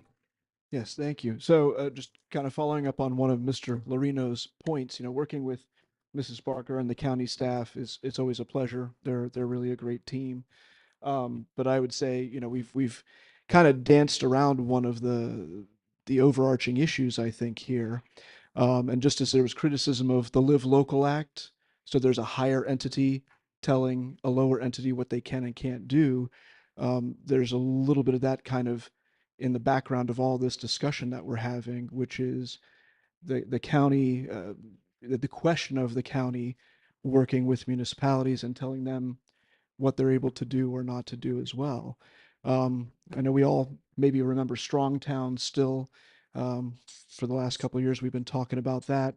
And I was told not to use any $2 words by my mayor, but there's a word in there, subsidiarity, which is resolving the issues at the lowest, smallest, most local unit possible.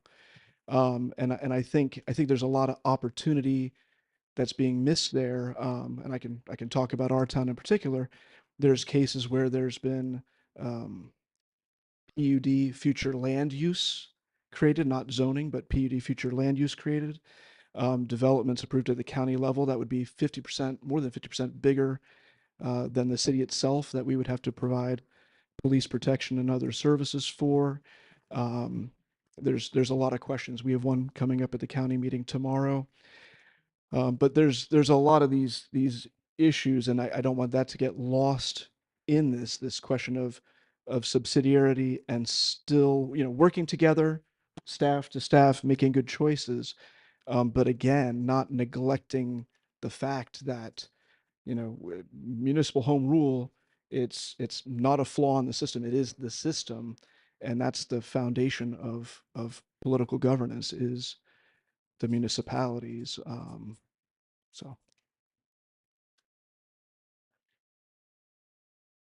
Thank you, Sean. Who else?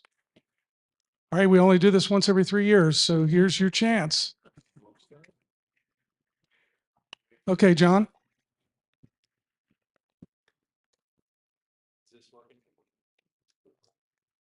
Maybe. Push it. Is it working now? Oh, there it is.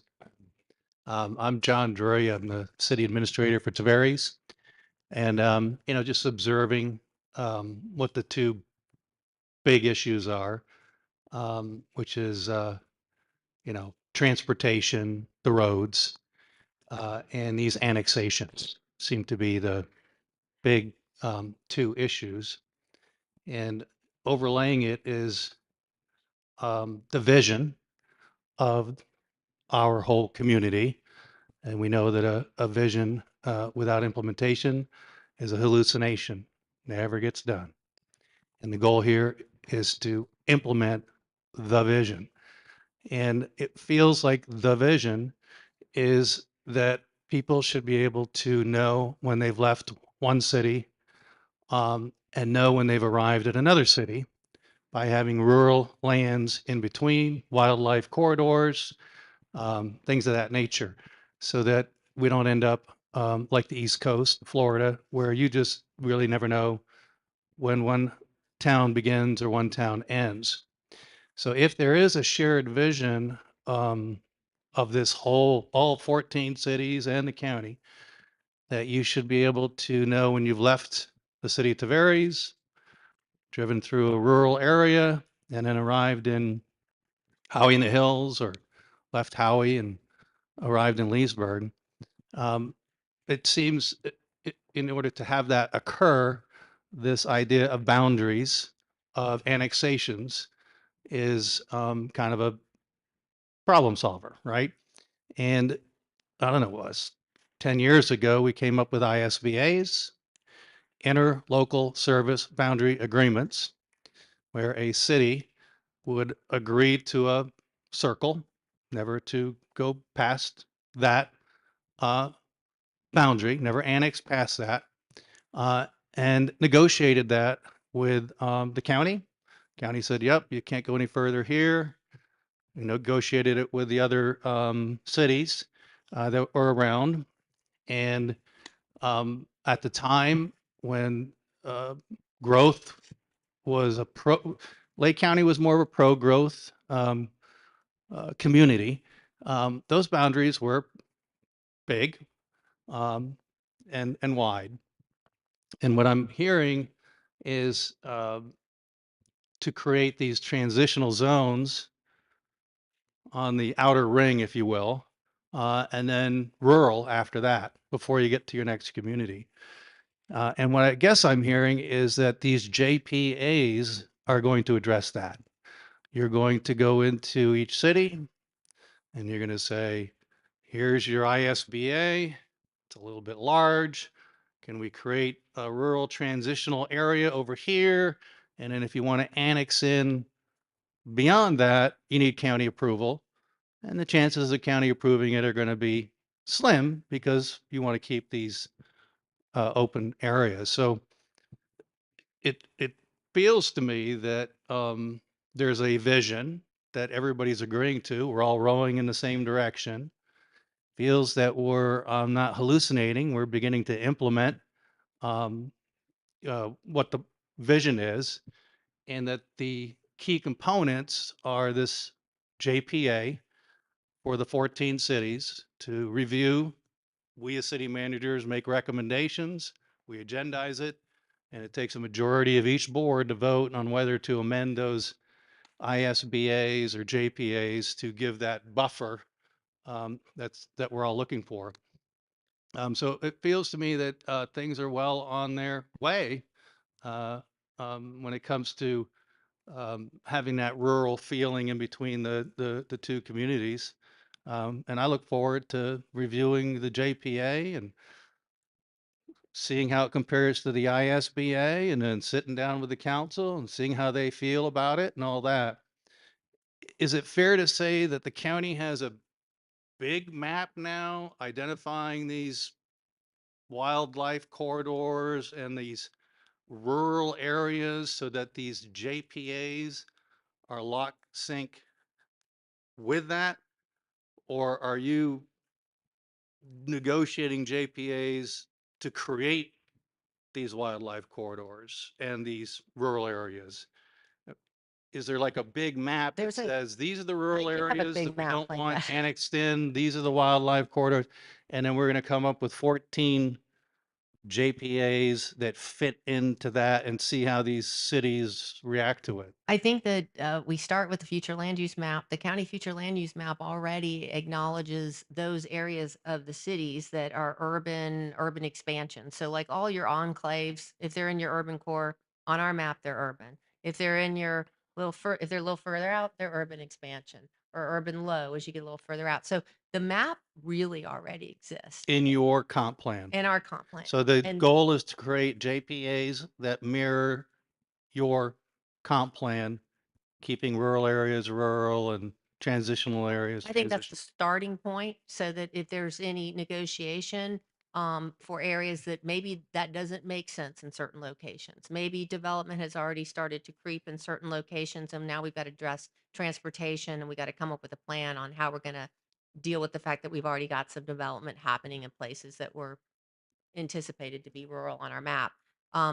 That's where negotiation would come in. And then how are we going to handle those roads and road networks that are rural in nature, don't have enough right of way, that need to be improved? And so there would be room, you Okay, know. so in theory, these JPAs would create the necessary buffer, transitional area, into the county, and what happens in the city, within the city, county probably doesn't really have much input or care about that. It's more land grabbing and annexing into a city. That's where the county is, putting the brakes on and what have you to implement this big vision of knowing when you've left one city and arriving in another. So to me, it feels like well on our way. JPAs are being executed by a couple of cities. You got 10 more to go, and that's going forward. On the transportation side, which is fixing all the roads, I mean, to me, I think I heard $500 million, $500 million goes ahead and moves 20-year projects down to 3 to 7, I think he said.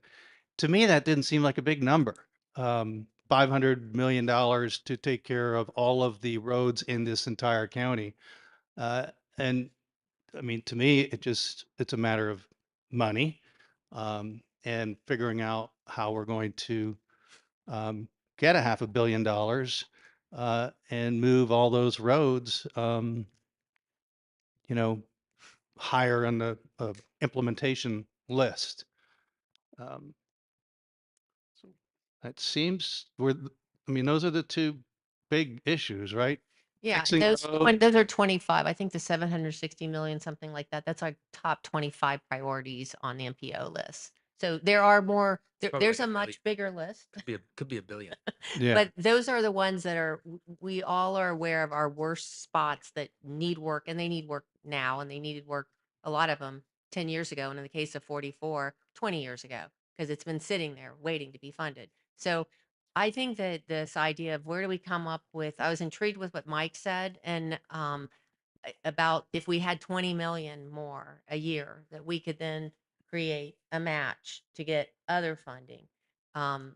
Maybe we need to explore that more. Where do we get that 20 million? Where would that come from? And how do we do that in a way without increasing taxes? Because it's just, I feel like we've got to really dig deep now and say, okay, how are we doing everything? Where could we all find some more money that we could actually put and allocate as a steady revenue stream for matching funds in order to go get the grants that would help us get where we need to go.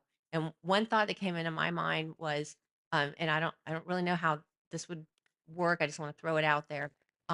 It's almost like an increment funding where when you annex property, if you say, okay, we're annexing this and this is how much we'd bring in tax revenue wise, let's take a portion of that, and for X number of years, that's going to go towards transportation. County could do the same thing. If the county were to make a land use change and you have an improvement as a result of a land use change, you actually say, okay, we're going to take X percentage of that value increase that happened as a result of that land use change, and we're going to set that aside for transportation. It's just And I something think that, there's probably 50 levers that we can pull to get more money into the transportation bucket. And so the question really is coming up with those 50 or 30 and then implementing those. And I guess the third one was coordination between cities and counties. And I guess Mike Fitzgerald is going to lead all the planners in the cities and the county to meet quarterly, it sounded like. That's the proposal. Okay. Yeah. So I mean, it feels to me like the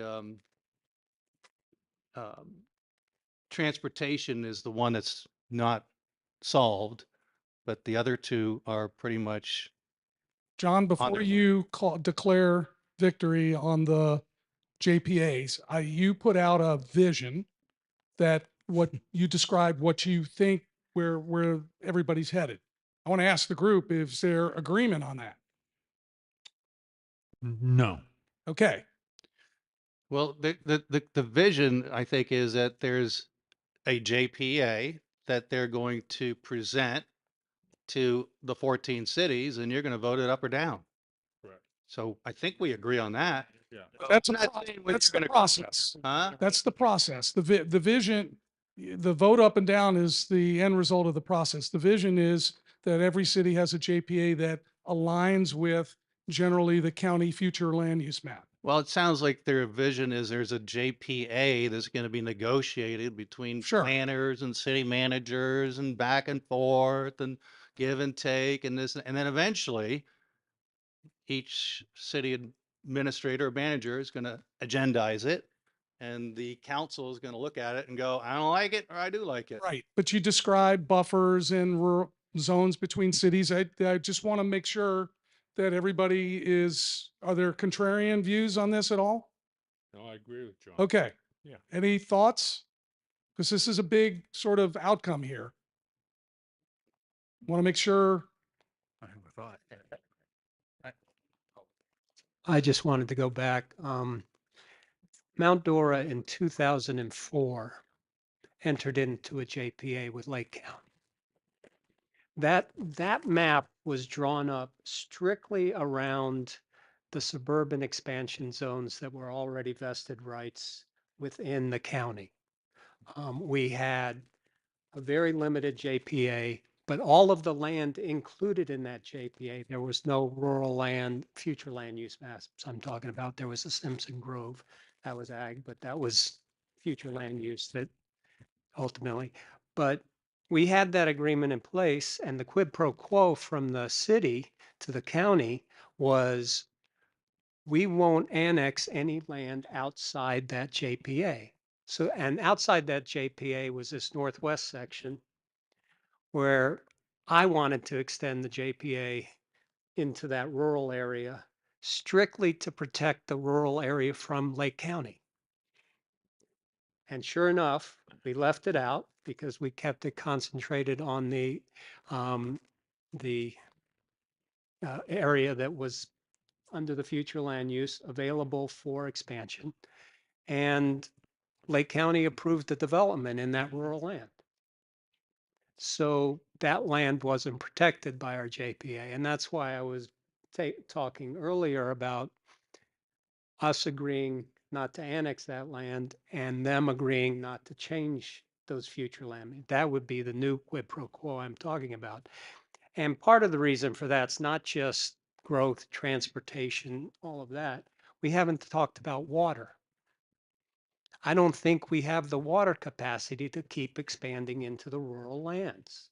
I mean, we just don't. Someone told me that Leesburg just got denied a CUP increase or something. I don't know if that's true, but I mean, I expect that's coming for all of us.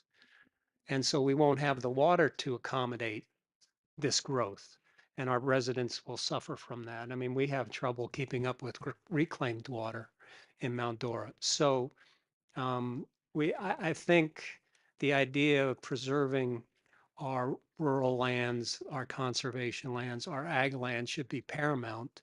And we do have plenty of land for infill that's still, if you look at the map, take a look at the future land use map for Lake County, all those vested rights are still out there. The cow pasture, as you come off 429, the extension into Mount Dora, that big giant cow pasture has been zoned suburban expansion since 92. So it's going to happen someday.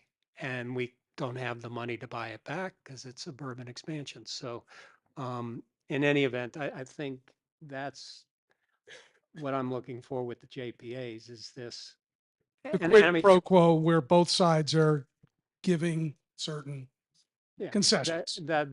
and I go back to our original 2004 JPA. That was the quid pro quo, which the county terminated in 2023 and removed the quid pro quo, but we're now into new territory.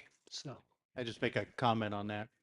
You know, it may or may not be appropriate, depending on the council and the county, in those transitional areas that are close to your city, where maybe the city would have some impact on what is in the transitional, meaning it feels like the county is saying in the transitional area, we want estate zoning, 5 acres or whatever it is.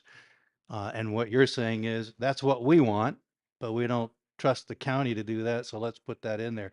So in the transitional, but I can't see a city overreaching into the county and telling the county what it can and can't do. I can see the city on its peripherals in a transitional area, maybe having some sort of quid pro quo on that. And you know, the purchasing of development rights seems to be, we've got the Burt Harris Act, right? Property rights, ownership, the right to highest and best use of your property.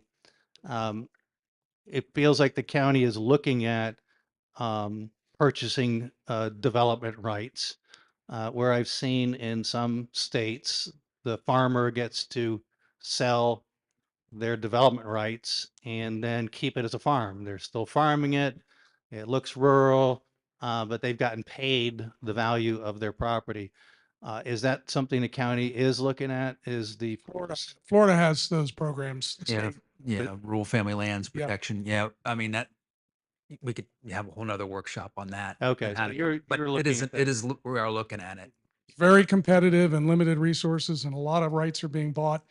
Really, really large tracts and other But if I wildlife corridor preservation and other things. and if I may add, so I've really been into this the last couple of years, and counties that have TDR programs, ones that work, whether they're how much they're used or not, makes us more competitive. That's why another reason why you keep hearing me talk about that as an option.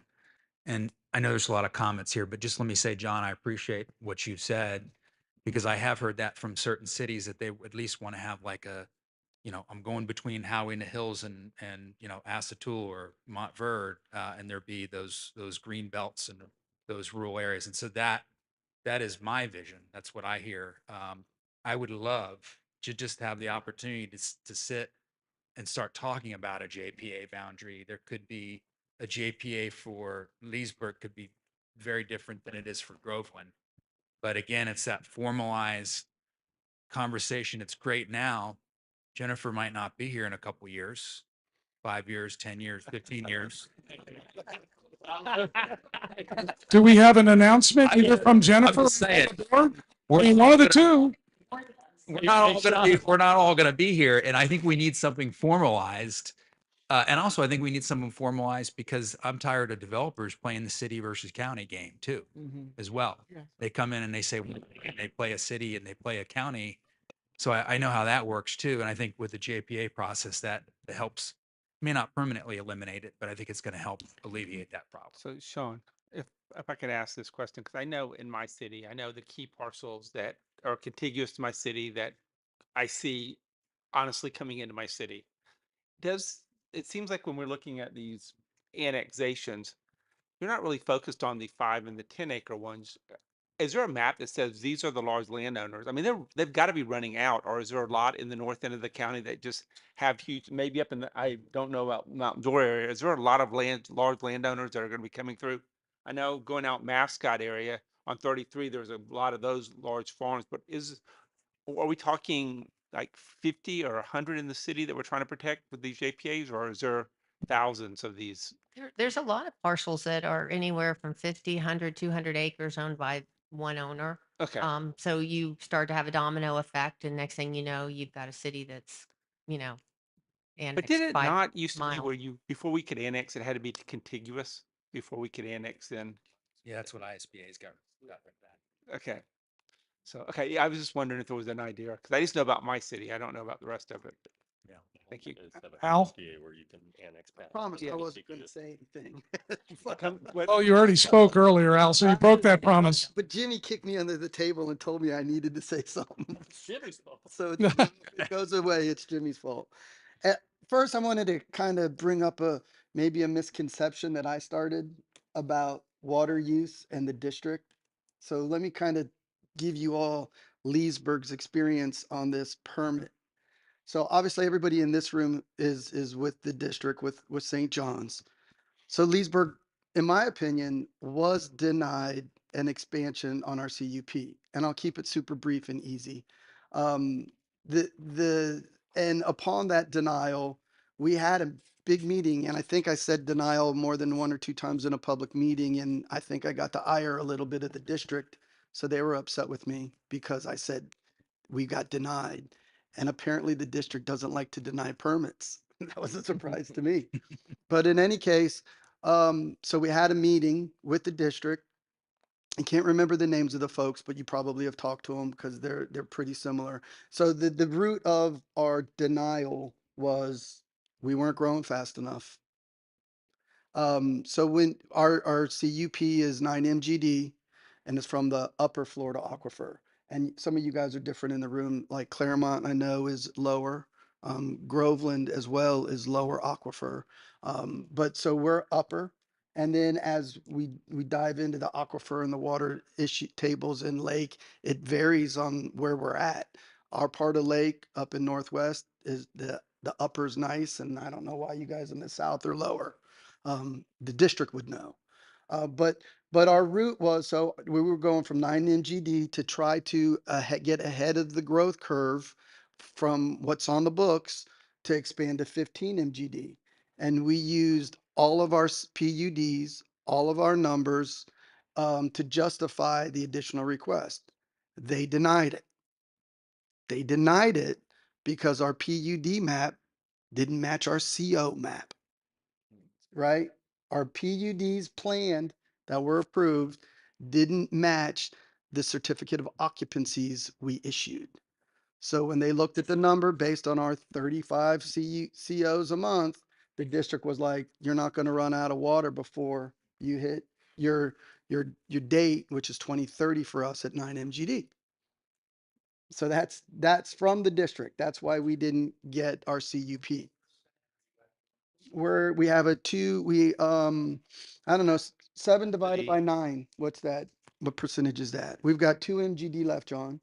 And so, and then if you break that down, and that's basically what the district did, if you break that down at 200 unit to, rough numbers, 200 gallons a month, or yeah, 200 gallons a month per unit divided by all the math, blah, blah, blah, blah, blah, you break down to where you guys are still only at 8 point something by 2030. So no, we're not going to expand your So you're at UP. 80%, 70% capacity. Yeah, they're not, and I think where the district is gonna head is, so my opinion on that matter's changed a little bit, but it's still a question mark. What's the district gonna do is a big question. When we left that meeting, it was about 2 months ago, the feel of the room was, if we go back to the district and our numbers jump from and we talk about the CO per month number a lot. Okay, so there's two big numbers I think that are important for the group to hear. So if you're dealing with villages growth, like West Lake has, you're gonna look at numbers like 250 and 300 units a month.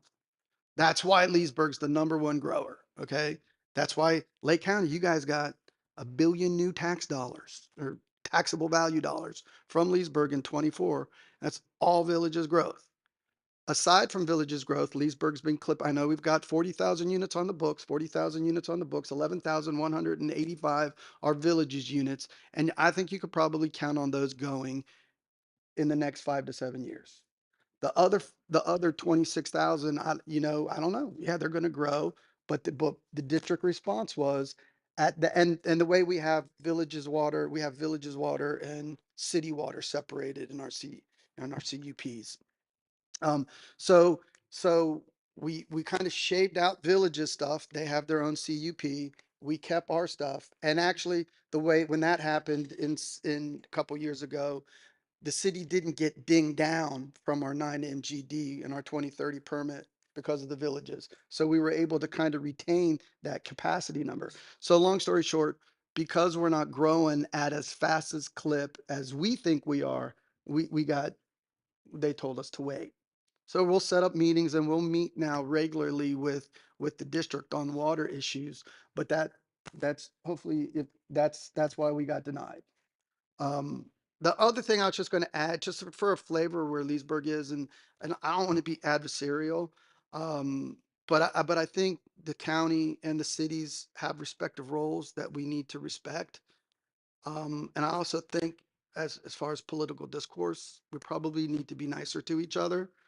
Leesburg's not out here looking for millions of houses. Leesburg's in the crossroads of major state highway junctions, and developers are following those plans. Um, and with that, let me jump to, so this is the ISBA exhibit map that's um, at least on this side of the county. So we got Fruitland Park, Leesburg, Mascot, Groveland, Tavares, and Howie, you know, so those are big green boxes. You know, those are all the boxes that John alluded to. They're all connecting. So when we did this document in 2013 and 2014, there was no contemplation of rural transitional areas. That word didn't even come up in 2013 and But it 2014. didn't address There was land uses there in the there in the was ISBA though. there was no talk about preserving RPA areas. It was carte blanche. This map promotes municipal growth. So this map, this concept promoted the cities connecting together. So if the concept now is we want to get away from that, then I think it comes back to the, okay. So these guys were the ones who told me, go to the county and talk. You know, where do we have agreement? So where we started our initial talks, which I think is important for the room to hear, it kind of on 3 points. Our concept that we provided to the county was abolish the ISBA. If the ISBA is not working, let's get rid of it. And let's keep what works and what doesn't work in that document. So the kind of the 3 areas that we hit on were fire services. When we changed the fire services issues from answering every call to high acuity calls, we found some balance. I think now we're a payer to the county. I think what Tommy said, we paid, Leesburg paid the county first quarter 25, $1,700, you know, so that's pretty balanced. So you know, we've got to feel, I'm looking forward for Jennifer's conversation coming up about fire services. We've already heard from the union, by the way. But so fire services is an issue that I think we can bang out. The no annexation areas is like kind of how we dubbed them. So hopefully that goes back to your all's conservation map. And then the road issues are the other ones. And then I think the only major concern with roads would be is, as I told county staff, and I don't know where this ends up, and we're putting together maps and you take this and we take that. At the end of the day, and I think this is, I'll speak for Leesburg. I think one of the interesting things about at least our development, our plans, most of our development is on US 27, on 441, on 44. I'm not going to sit here and deny that we're not tapped into number 2 road or Dewey Robbins. But the major outfalls for those, major ingress, egress for those road developments are on the state road network. I think that's an interesting concept about Leesburg. So the interesting point there, I think, is that, you know, I don't think it's the municipal corporation's job to transverse traffic through the county. You know, that's county, that's a political let's make it not personal. That's a political subdivision concept. So, and I think there's potentially ways to help the county with that.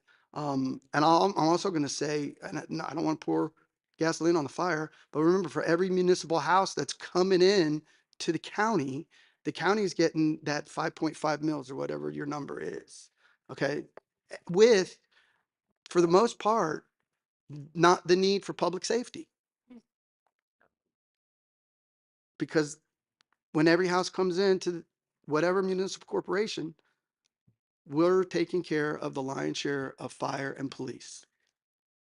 So I think with that, you know, roads, the non-annexation areas, to do away, redraw the map, so it's more traditional, kind of like John talked about.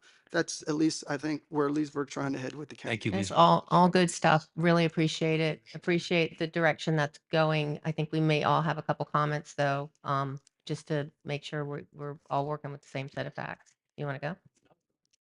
Well, one thing I wanted to point out, and I think it's maybe, I don't know if it's a misunderstanding or just this concept of unincorporated Lake County.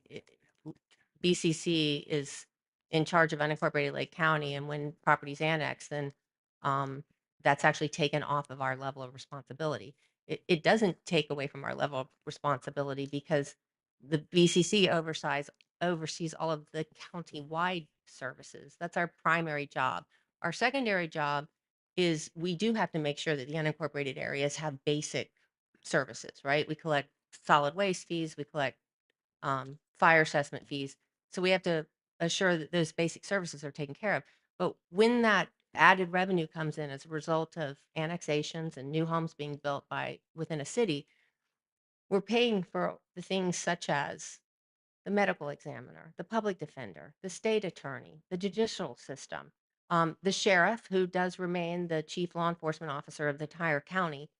He makes calls in all of your cities.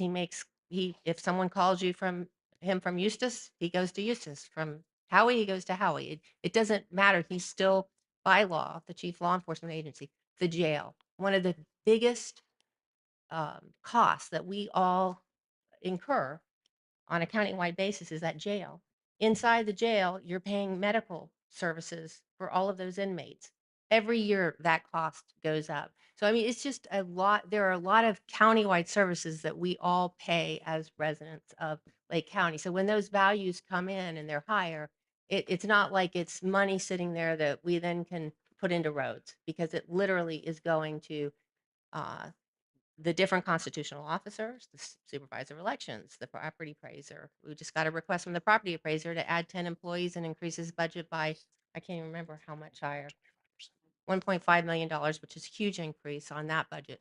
So it's a lot. It would be great if, as a result of that value added, that all of a sudden our transportation problems were solved, but there is no money left at the end of paying all of those different costs then to fund transportation on top of what we fund transportation now, which is primarily the gas taxes, the impact fees, and some sales tax.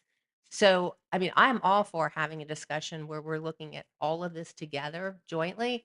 And if we can find ways and different ways of doing things, and sharpening our pencils and coming up with additional cash that we can put aside every year that can go towards matching grants and trying to get additional funding, I think that's great. And I just want to say thank you to Leesburg, because I think that we're making progress, and I appreciate that. And just having been there during that ISBA process, I can say that it was never intended and it was never presented to the BCC as a land, like there were never any provisions about the land uses inside of the JPA or the ISBA. It was about the extent that a city would actually take its utilities. And that's why those boundaries went out to every city backed up to another city with regard to Mascot, Groveland, Leesburg, Howie. They took those boundaries out so that you didn't keep running your utilities into an area that another city, because there was a mad dash to lay utility lines down 27 at that time. It was a race to stake out territory. So it was whether it was an oversight or it was decided at the time that that was just an issue that we'll deal with on another day. Well, here we are. It's another day, and I love the idea of getting rid of those things. Well, Yeah, thank you. Okay. if I could just also, sorry, I don't know if I cut you off. I cut somebody off, but wanted to thank Leesburg as well. I mean, to me, just hearing what you said is, I mean, it's huge news of the day, that the willingness to sit down. And certainly, I totally respect what you have said. And I've got to know Leesburg a little more recently and spent some time. And I appreciate everything you said, Al, and recognize your concerns, and Mayor Isman and Mr. Councilmember, I'm sorry, Commissioner Burry as well. I certainly appreciate the position you're in, and I think it's going to be good to move forward with these discussions. So I just wanted to say thank you, first of all, for doing that, and thanks for being here. It's a big sign. Both of you are here, all three of you, but and I think we talked about some of the road funding, how to address some of the road funding agreements. I think we could do that through a JPA with you. Commissioner Smith? So I just wanted to say thank you to all the cities that came today. I think this is an important discussion. I know that we have talked about JPAs that were established in 2004 and ISBAs that were established in 2010. I think that when we move forward, we just had a referendum that all the citizens in Lake County passed by almost 90% to tax themselves $50 million for land conservation. So that should be some kind of an indication of where our population wants us to go, not only as a county, but as cities. I think that these JPAs, if we sit down and understand the concept and really dive down to what's going on with the transitional zones, our future land use maps and our comp plans and our rural protection areas already have some of this guidelines in there from the county standpoint. But I think one of the big things that has hurt this whole process not only is the communication. I'm sure staff has communication, great communication between each other, but us elected officials that get beat up every day hardly ever talk to each other. So, and I know that's a lot of it has to do with the sunshine law, but maybe the mayor can call the county chairman or whoever on projects within their city, and then they can explain it to the rest of the board so we're all on the same page and we can all talk talk and walk the same direction instead of walking in two different directions. As far as the JPA, I think JPAs need to be reviewed at least every 5 years, because what happened in 1999, no, or 19, let's see here, no, in 2006, no one saw 2008, right? I mean, no one saw that crash in 2006. But if we would have had these conversations every 5 years, maybe we can adjust to what's going on currently instead of adjusting, coming up with something 20 years for 20 years. So let's just have a plan and just revisit it every 5 years and then go, because none of us is going to be here in 30 years. Are you sure? Not in this position. Not I in don't this mean, I position didn't in mean 30 two. years, so Are you sure? I know. I'm pretty sure. So that's all I want to say. I just want to say thank you for taking the time out of your day to be here. I know it takes a lot to get all these cities together and the community here for an honest, open discussion on what we can do to make Lake, when I say Lake County, I mean everything, every city, everything in Lake County better. What can we do to make Lake County better? That includes Leesburg, Mineola, Mascot, Howie, Tavares, Mount Dora, everybody, Fruitland Park, Lady Lake. What can we do cohesively to have a place to where when people are here, they say, man, I sure am glad I'm here. And that's all I wanted to say. I'm okay. Okay, good.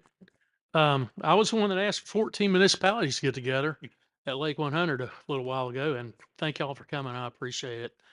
I would not ask you to do anything in your budget that we would not do in our budget. John, Ed, we need money, right? So what do? You start looking at your budget. I look at our budget from 20 to 25 on our MSTU, since 87% of it went to Parks and Rec. Zero went to roads.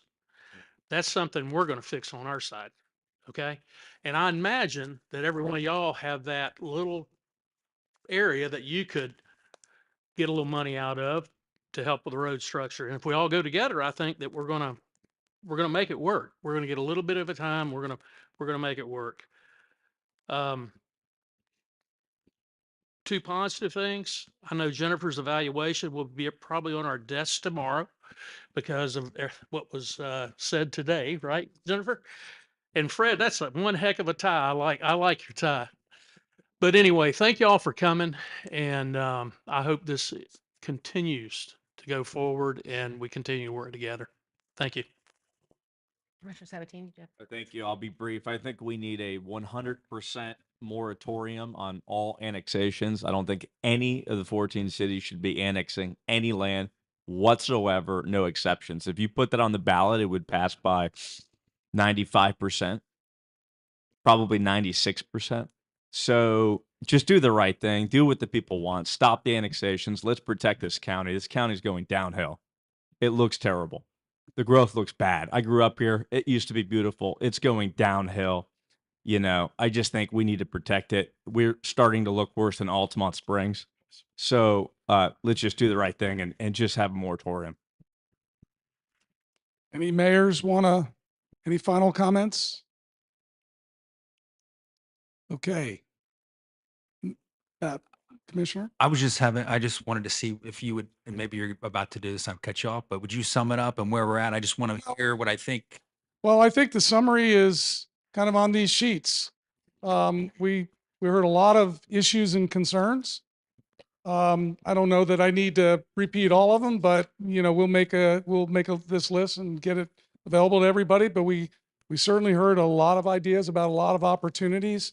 I think John articulated a very high level concept that I think I saw some heads shake about JPA's kind of fitting into the overall county future land use strategy. That doesn't mean it works in every place every time.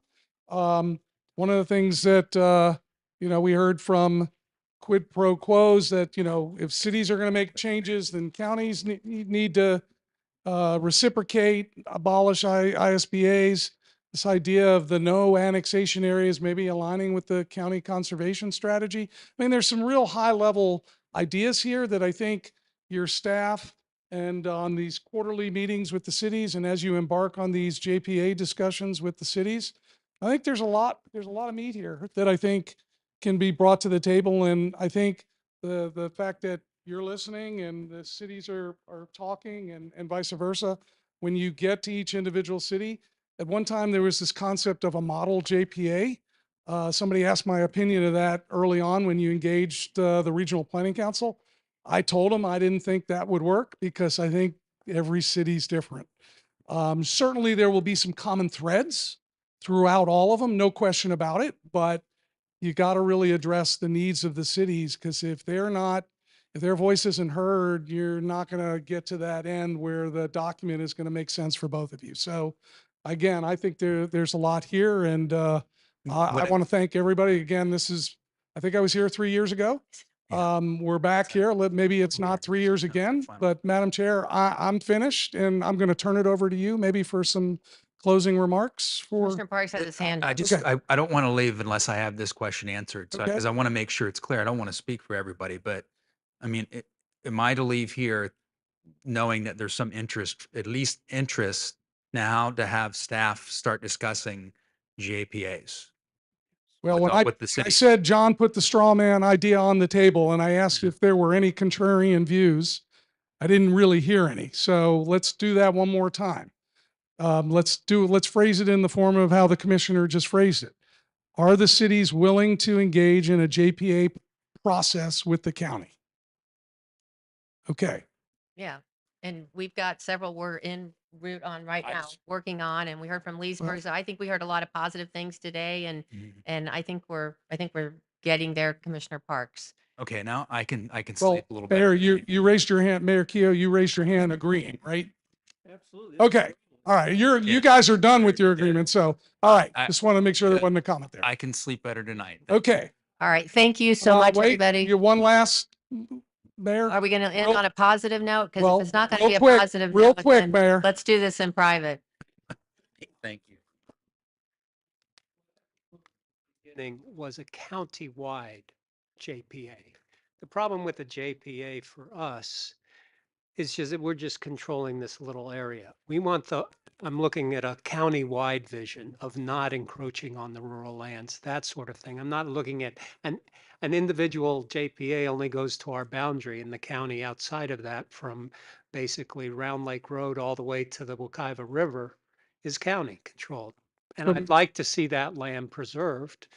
Mayor, in I exchange for heard you, and I picked up on John's idea of this urban rural continuum, urban core, transitional rural. I think that's the underlying foundation of certainly where the county is coming from. And I think, that how that applies to each city is going to be very different.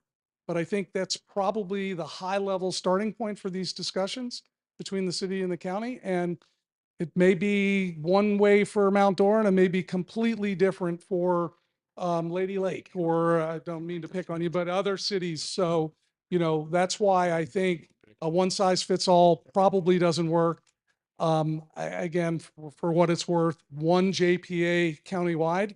I think we could be 3 years back here and still trying to figure out that document. Yeah.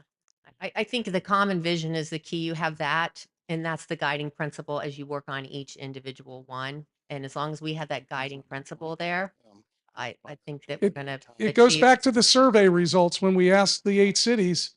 One of the biggest disconnects was the common vision. We talked about a straw man for a vision today, and I think that's maybe what is we move forward with. And we'll see what it comes out the other end with each individual city. I just want to say thank you, Dr. Levy, for My pleasure. facilitating today, and staff for all the hard work that went into setting this up, and in each of the cities. Thank you so much for your participation.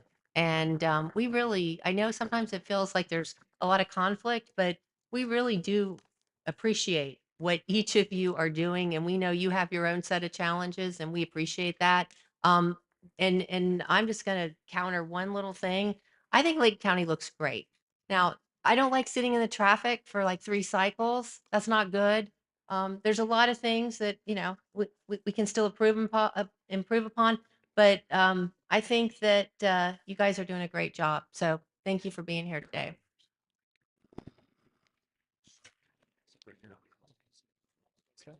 Trying to make up for him.